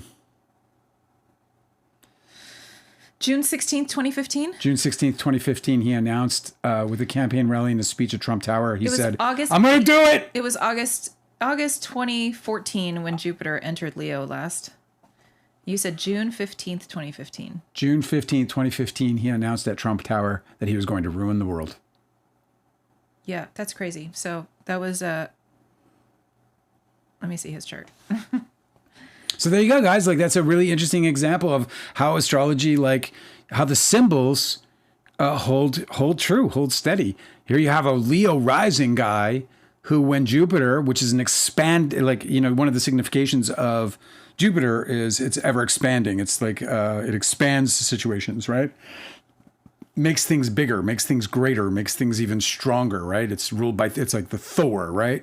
So, and the sun, obviously, it has the power of life and kingdom. So there you go. Yeah, That's that was pretty wild. Okay, interesting. so it was Jupiter trining transit Uranus, exactly when he descended the escalator. Wow. Yeah, and that's his 9th house, which rules fame. Well, a 10th house was fame. No, that's the 9th. Well, here we are arguing now. I'm pretty sure the 10th house rules fame. The ninth house is What interesting. house rules fame in Hellenistic astrology? Here's the thing. So the 10th is public image, right? So you're right that it also rules fame because it's your public image, what you're known for. But the 9th house being the place where the sun is most powerful. The 10th house is what it Yes, says I in understand. Hellenistic astrology. But the 9th house is about international matters and cross-cultural influence. And so that's what I mean about global fame. Oh, okay. You know what I mean? Yeah, that makes a lot of so sense. That's why the 9th house is kind of like worldwide. Yeah, fame. that makes a lot of sense. Anyway, so that's interesting that there was his first house, Jupiter, making an exact trine to his 9th house, Uranus, when he descended the escalator. Also, he had a sun conjunction that day. That's crazy. Sam David said that, it could be also that Leo globally can create a lot of buzz and hype for things, especially when it comes to belief. or beliefs. So religion can be hit too, like more people getting into religion, which like cult but then leaders. cult leaders would be like immediately the shadow side would be, That's cool. cult, which is another big thing about Jupiter in Leo in terms of the dark side of that is like an overswelling of confidence and even to the point of delusion, self-delusionment. So self-delusion and these kinds of things, but being able to, but the thing about having Jupiter and, in Leo is also, really, keep using the word expanding, but emphasizing the fame, like really like, so adoration, reverence, all of these things. But then on the dark side, a manipulation, a propaganda of greatness, the propaganda of greatness. And you might see some of that while Jupiter's in there. You might see some of that as it interacts with, things like Mercury in retrograde or Mercury in its fall or whatever. Do you know what I mean? We've also been reading a lot of Liz Green in the house. Like Dale will be cooking and I'll just read from one of her books. She's fucking amazing. She's amazing. So she does a really good job of describing the planets in terms of their mythological significance. Yeah. And Jupiter is kind of stands for, it's like similar to Zeus. Yes. And one of the negatives of Jupiter, because, Jupiter is like it's supposed to be a benefic planet. It's like really lucky, good fortune, expansion, abundance, joy, those sort of things. By the way, if I may, because what are you doing? I want to do this just to point out something that you said earlier, because it's important. In Hellenistic astrology, the 10th house, the midheaven, is the primary house for fame, reputation, and career in ruling, standing, honor, and worldly accomplishment, often linked with the sun or Saturn. Other houses like the 5th, creativity and performance, and the 9th, luck, divine favor, also contribute, while the strength of the placement of the sun and the moon, Jupiter and Saturn, especially in angular houses, are key indicators, along with specific fame degrees like 5, 17, and 29. But that's You said the 9th stands for luck and good favor? Luck and what good it favor. says? Like luck and divine favor. Divine, of course, because, hey, that's really cool because Taylor Swift, we know, she has Jupiter and the moon conjoining each other in her 9th house, Cancer. That chick was never going to be anything but massively successful at whatever she did. Well, basically anything she ever wanted to do was going to get noticed. And It's going to get noticed, wildly noticed. It's really great. That's insane. But anyway, what I was saying before you went on that was... fucking Venus is all burnt up. I know, but listen. Smoldering, and smoky. It is. Okay, but listen. Actually. I just wanted to make the point that there's something about Jupiter that, like this in the stories, the mythology of Zeus, he's always being targeted by usurpers. Yes. So wherever Jupiter is in your chart, there is always the chance that you're going to be drawing arrows to you. That's a fucking great Jupiter's point. very protective. Like, so Zeus in the story is like, he never gets bested. Like, he still is Zeus. He's a badass. But he's constantly getting attacked. Yeah. And so wherever... Zeus, not Thor. I said Thor. Isn't that a comic book character? No, Thor is just Norse mythology. Oh, it's Norse. Which I'm not super familiar with. We don't do that. Well, he has a hammer. Analog. He has a hammer. He hits with a hammer. Okay, but I just think that that's an interesting way to sort of like prepare for Jupiter moving signs, like wherever Leo is in your birth chart from the summer, from June until next June, the next year. That's a place where you might get targeted, Career. And it works out that reputation. Yeah, it's going to be... Leo's going to sue me by then. He's going to wait till after that. He's going to wait for all this, and then he's going to sue me. He's going to wait till it ends with us is all done. And he's going to fucking sue my ass. And he's going to be like, I'm coming to ruin you. I think what's probably going to happen is that you and I are going to cover the Blake Lively Baldoni trial. And that there's going to be a lot of haters online is probably all that's going to happen to you. That you're going to get like a bunch of these fucking pro Baldoni accounts like trying to make you into a bad person. And that's it. That's probably all that's going to happen. I mean, that's easy. Gluck 18? No. Yeah. Who has been here before. Who's read the book, I think. So welcome back. Said, would you be able to talk to Leo nowadays like you guys did in the book? Oh, yeah. So you did read the book. Like you guys did just randomly like you and Scott did in your book. Yeah, I mean, I would be able to. Sure, I'd be able to. I mean, it's obviously going to be like, fuck you, dude. What the fuck are you thinking? Yeah. Where's your brain? Why are you broken? What happened to you? Why did you let money break you? My side of the conversation. Why would you let money break you the way you did? Yeah, but like, I don't even understand you're not just going to be able to talk to him. You're going to be yelling at him. No, well, it would turn into a yelling match. I'd probably have like veins out the ear because I'd be just like, what the fuck did you do? Don't kid yourself. You'd get hot for sure. Crazy hot. You get upset. No, dude, I'd need to definitely be like, I'd have to go like ayahuasca or some shit, you know? This is good advice from Sam David Jr. says, but remember the North Node, which is traditionally known as like, they call it the head of the dragon. Yeah. Like the fates. Taylor. Sam David Jr. said, remember the North Node is about to slide into Aquarius, so it's going to be opposite that Jupiter. So people need to be careful getting caught up in the hype. Yeah. Well, I think that's generally the theme, especially because for this next year, Saturn and Neptune are going to be conjoined and moving into Aries. So especially when it comes to matters of like war. Yeah, well, this is where I'm going. Exactly. Saturn and Neptune are such in their significations. It's like couldn't be more opposite. So it's basically like fact versus fiction. I think, and that to me is worrisome because you have literally like a White House right now redefining what happened on January AI 6th. videos, yeah, and redefining what happened historically, that we all saw it with our own eyes. We all know what happened on January 6th, but they're literally, if you go to the White House website and you look at January 6th, it's a complete like absolute fallacy. So it's a great like big gaslighting fucking nastiness. It's definitely I think we can definitely expect to be told a lot of lies and having to really struggle to figure out what's true information versus what's false information. Absolutely. That's going to be a big theme, dude. That's going to be a massive theme, and we know that. I mean, we're already there. But I think the real concern is that, you know, with you know, and with Jupiter and Leo, this might help this be achieved. Is that they actually are successful in the gaslight. You know. Mm-hmm. I have to depart at 8. Which is in 15 minutes. I'm going with you. All right. You If this boat sinks, we're both going to drown. We're just stepping off onto the dock. It's not sinking. Who's sinking? What would you do if we were on the Titanic? What would you do? If we were on the Titanic, would you put me on a boat and tell me to be safe?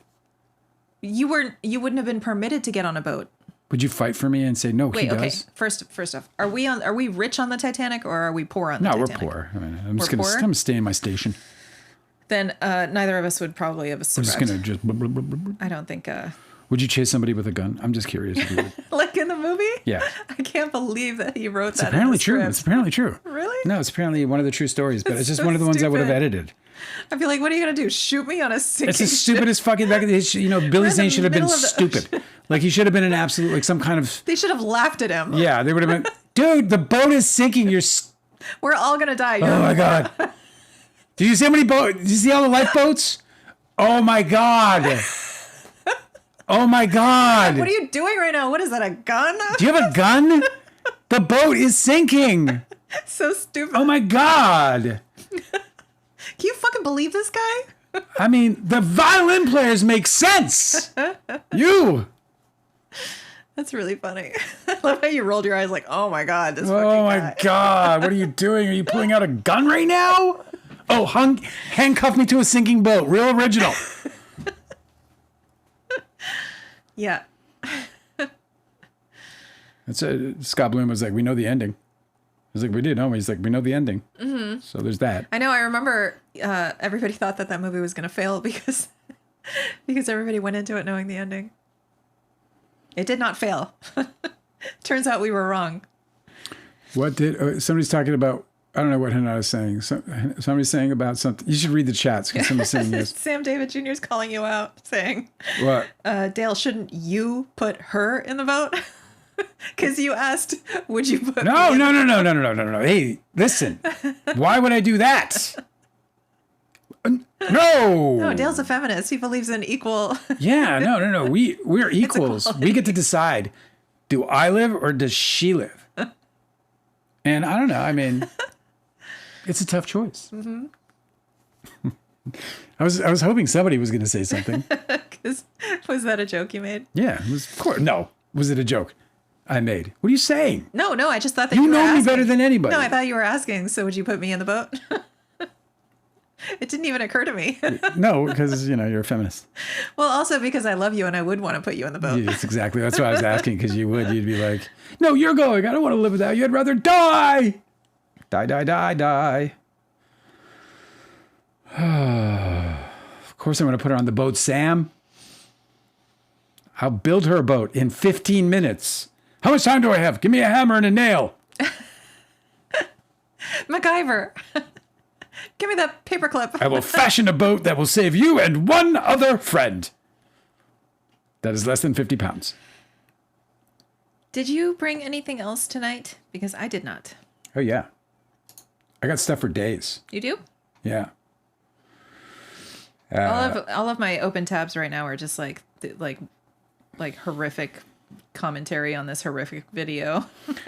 One after another. I don't necessarily believe in karma, and certainly not in a karma that happens in a single like lifetime where like, you know, because karma I don't think is supposed to work like that. I think people confuse karma for consequences. Yeah. But Tim Allen reveals that he had a skin cancer diagnosis and that they took half his nose off. Oh my God. Now, I don't know how real that is, and you know, he's got the money to. Can you make a fresh one, a new one?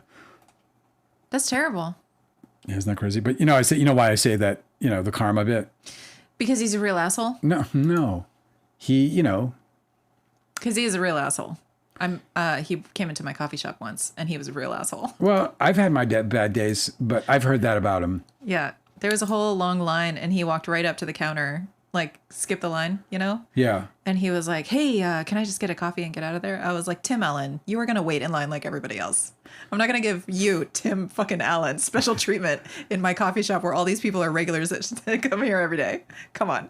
So he said that he revealed that he had skin cancer on his nose and it was missed 5 times by his dermatologist before, and this is what the article says, before being flagged by an unexpected source.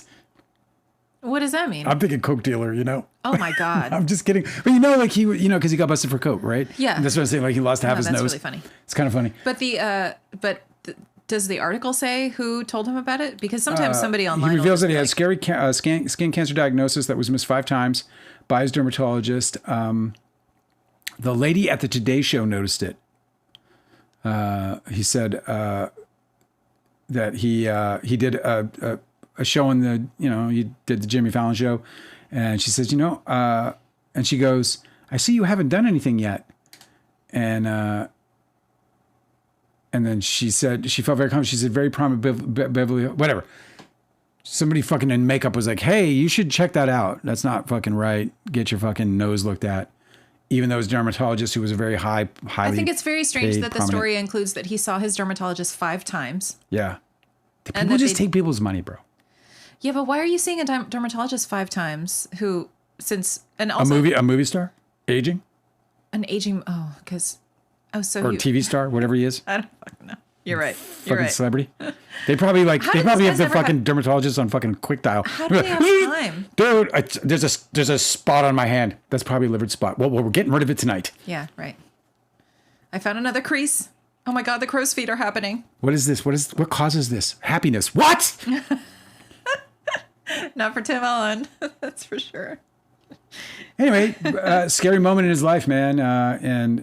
You know, how about it? He goes and sits in a fucking makeup chair for the Jimmy Fallon show, and they're like, you might want to check that out. I had a scare like that one time. I actually wrote a script called I Am Loving You, because this whole idea came because I was, you know, I'd recently separated with my wife. And then I went to a hairdresser, and hairdresser was like, bro, you got a really big lump on the back of your head. You might want to get this checked out. And, you know, the way they said that, I was like, fuck. It's a fucking hairdresser, right? I'm making him a fucking oncologist, right? Instantly, like, you're an oncologist, aren't you? You're not just a hairdresser. That's just your day job. You just got a bad diagnosis. Well, it's my day job. At night, I study to be an oncologist. So anyway, they said I was, he said that there was this big fucking, it was nothing. There wasn't even anything there. I went to a doctor and they're like, where? I'm like, I don't know, dude. I know. And it's on the back of my fucking head. Find it. I'm sure you spent like the entire time ever since that meeting just being like, for just like rubbing them. 6 months afterwards, I'm like, maybe it's there. Is that it? But it turns out it was nothing. But it did inspire. Was just fucking with you. But it did inspire an entire screenplay that I wrote. Yeah. Sitting at your, at your bar. Love that story. Yeah. Called I Am Loving You. So it's a good story. How it inspired the protagonist in that story Yeah. Was how? Well, that's just a mad spoiler, so I'm not going there. Oh, okay. Fine. I'm not going to spoil my own shit. It's probably going to be a book now. But he gets a surprise diagnosis, is what you're saying. Is that a spoiler? Got to pursue everything, don't you? Anyway, so his nose is going to be okay in the end, I guess, because he's got the money to replace it. For people who don't have the money, they just get a half a nose lobbed off, and they're just like, okay, this is me now. Like the three-legged dog. Yeah. I had one of those. I'm a three-legged dog. You were a three-legged dog? I am. I mean, if something happens and they got to lob it off, they lob it off. But if Tim Allen loses a leg, he gets like a really beautiful one put back in place. Yeah, well, what's so cool about having a three-legged dog when you first know them as a four-legged dog, Yeah. So you're like you're caring for them while they lose their leg. Yeah. Is that dogs do not give a shit. Dogs don't fucking care. I had a dog who lost his eye. I had another dog who lost his leg. They just carry on. They're like, the dog was like, oh, I can't see on that side. So what? I don't care. I can't even tell you how many people would see, our one-eyed dog, and then they would say, oh, and Angela would be like, no, he's fine with it. He doesn't even, it's fine. He'd play fetch and he would just lose the ball. he just use the other eye. Oh, there it is. Yeah, exactly. And the dog with three legs, just like walking right after his surgery that morning out of the animal hospital, he was pulling on the leash. He was like glad to have the dead weight off of him, Yep, of They don't course. fucking care. No. So I would like to think that after having been inspired by the resilience of these animals, that if I ever had some sort of horrible accident where I had to lose a part of my body, that I would react just like they did. They don't care. They just adapt and move on. And really, like, why should anybody act any different? I'm laughing at Mescalero because he said sometimes those growths can develop hair and teeth and then have a Muppet movie idea. No, he said, hey, I have a Muppet movie idea. And say, hey, I have a Muppet. Oh, I see. So That's it's like, okay, so your characters, they're human, but they get some sort of disease that turns them into a Muppet? Mine? No, that's the idea. Speaking of that, I'm going to leave. Well, I guess it's not speaking of that because it's a different one. My last story, and then we'll finish up with some chat, is it's kind of uplifting. A new biodegradable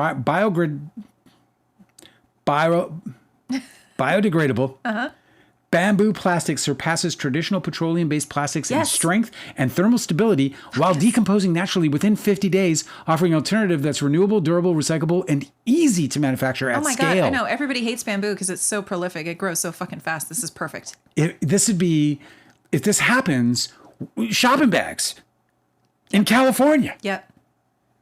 That's so neat.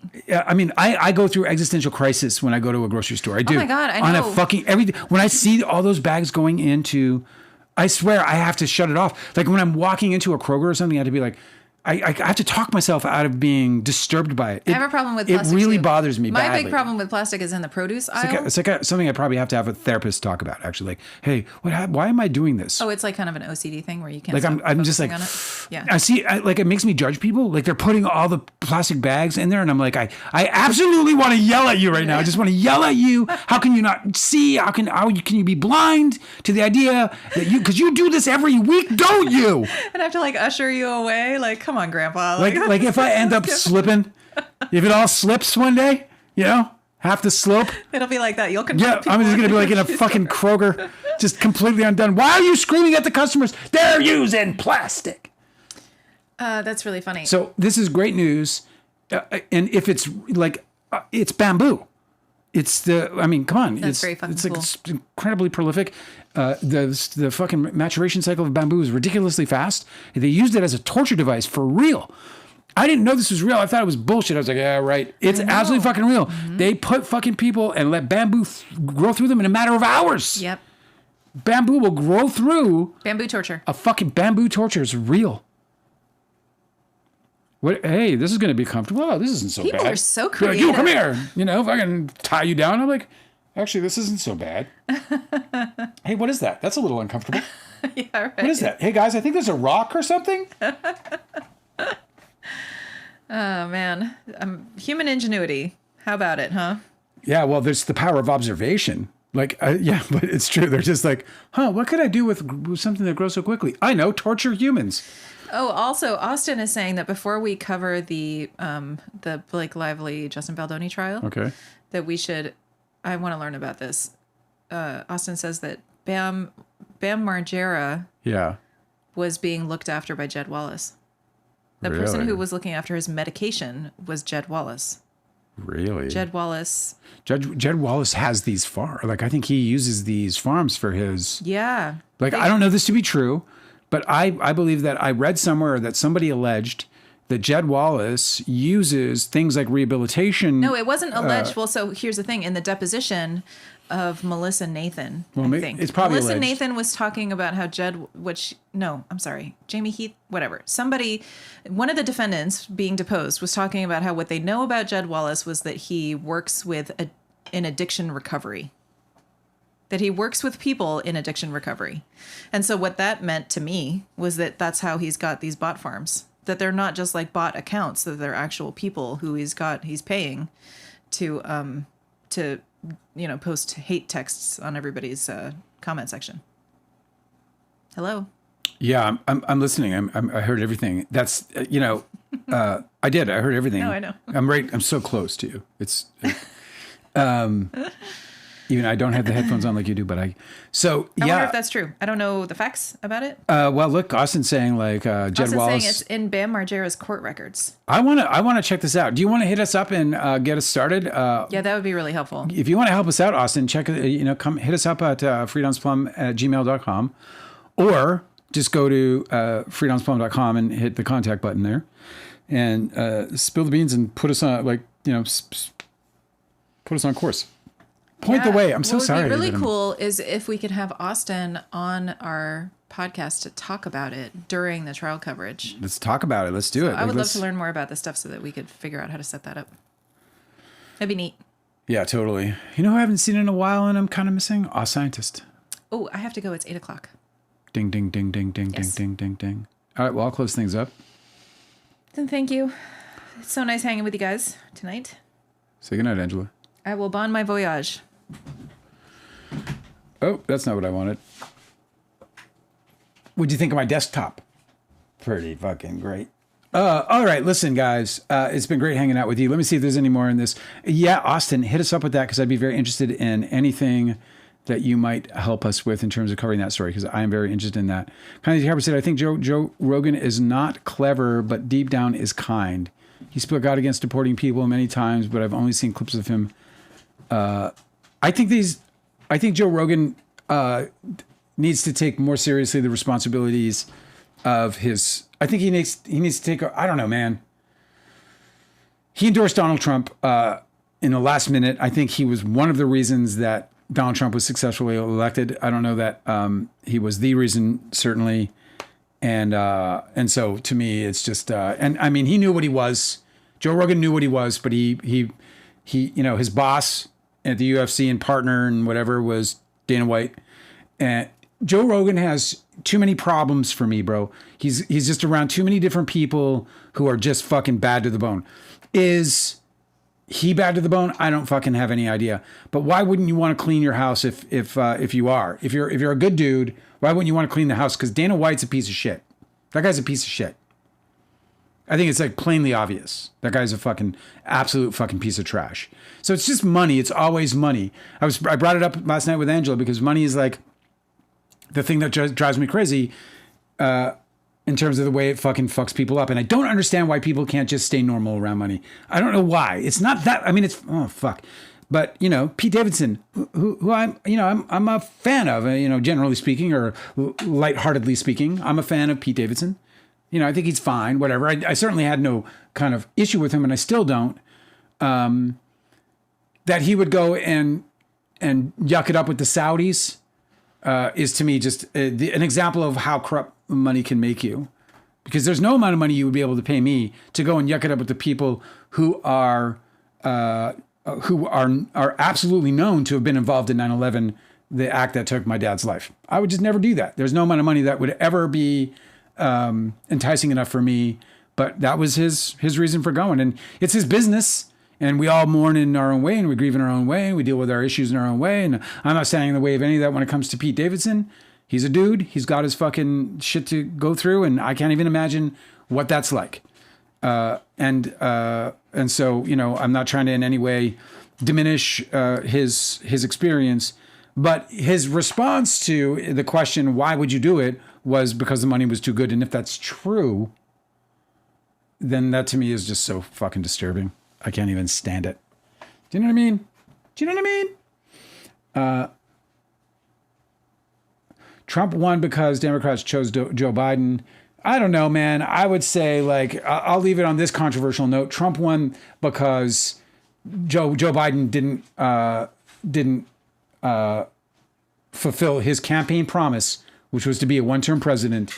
And instead of there being a primary where Democrats could get excited behind a candidate, they were given one, and not all Democrats were excited about it. And, you know, it's not a feminine issue. It wasn't any of that. It's a democracy issue. So if you're going to, you can't just hand, especially when the people wanted, the Democrats, generally speaking, wanted on the street. My sentiment anecdotally was that people wanted Bernie Sanders and they got Hillary Clinton. People wanted Bernie Sanders and they got Joe Biden. So yes, the Democratic institution is the reason why Donald Trump won 100%. It's not just, though, that it's Joe Biden. It's the institution, the whole institution, right? Nancy Pelosi didn't want to get rid of or didn't want to put bills through that restricted congressional, members of Congress from trading on the stock market because she literally became absolutely crazy rich doing so as a congresswoman. So, you know what I mean? It's a corrupt world. It's a corrupt world. We got to live in it. We're going to just do that. We're just going to live in it, be the monkeys that we are in this fucking society. And, hopefully we'll have some fun along the way. I'm going to try to, despite the darkness that is clearly upon us in so many other aspects of our lives, right? Kamala was health affirmative action, first Dem to drop out, ends up VP and the crown candidate. LOLs. Yeah, well, there you go. It is a fucking problem. The whole thing's a fucking problem. Both institutions, America's kind of fucked in that way. There's no real voice of the people happening anywhere. And you see what happened with Congress. This Congress, all Congresses have been shit. This Congress, wow. Total next level. I mean, they basically gave autonomous power to the president. And, we see where that's getting us. So lots of shit. But hey, I fucking love you guys. Thanks for hanging out. I thought we had a good time tonight. I did. If you didn't, my apologies. If you did, come back and see us tomorrow. We'll be back at 6 o'clock. Wait, yeah, it's Thursday, right? Let me double check. We are back tomorrow. All right, cool, man. One more show. Love it. One more show for the week.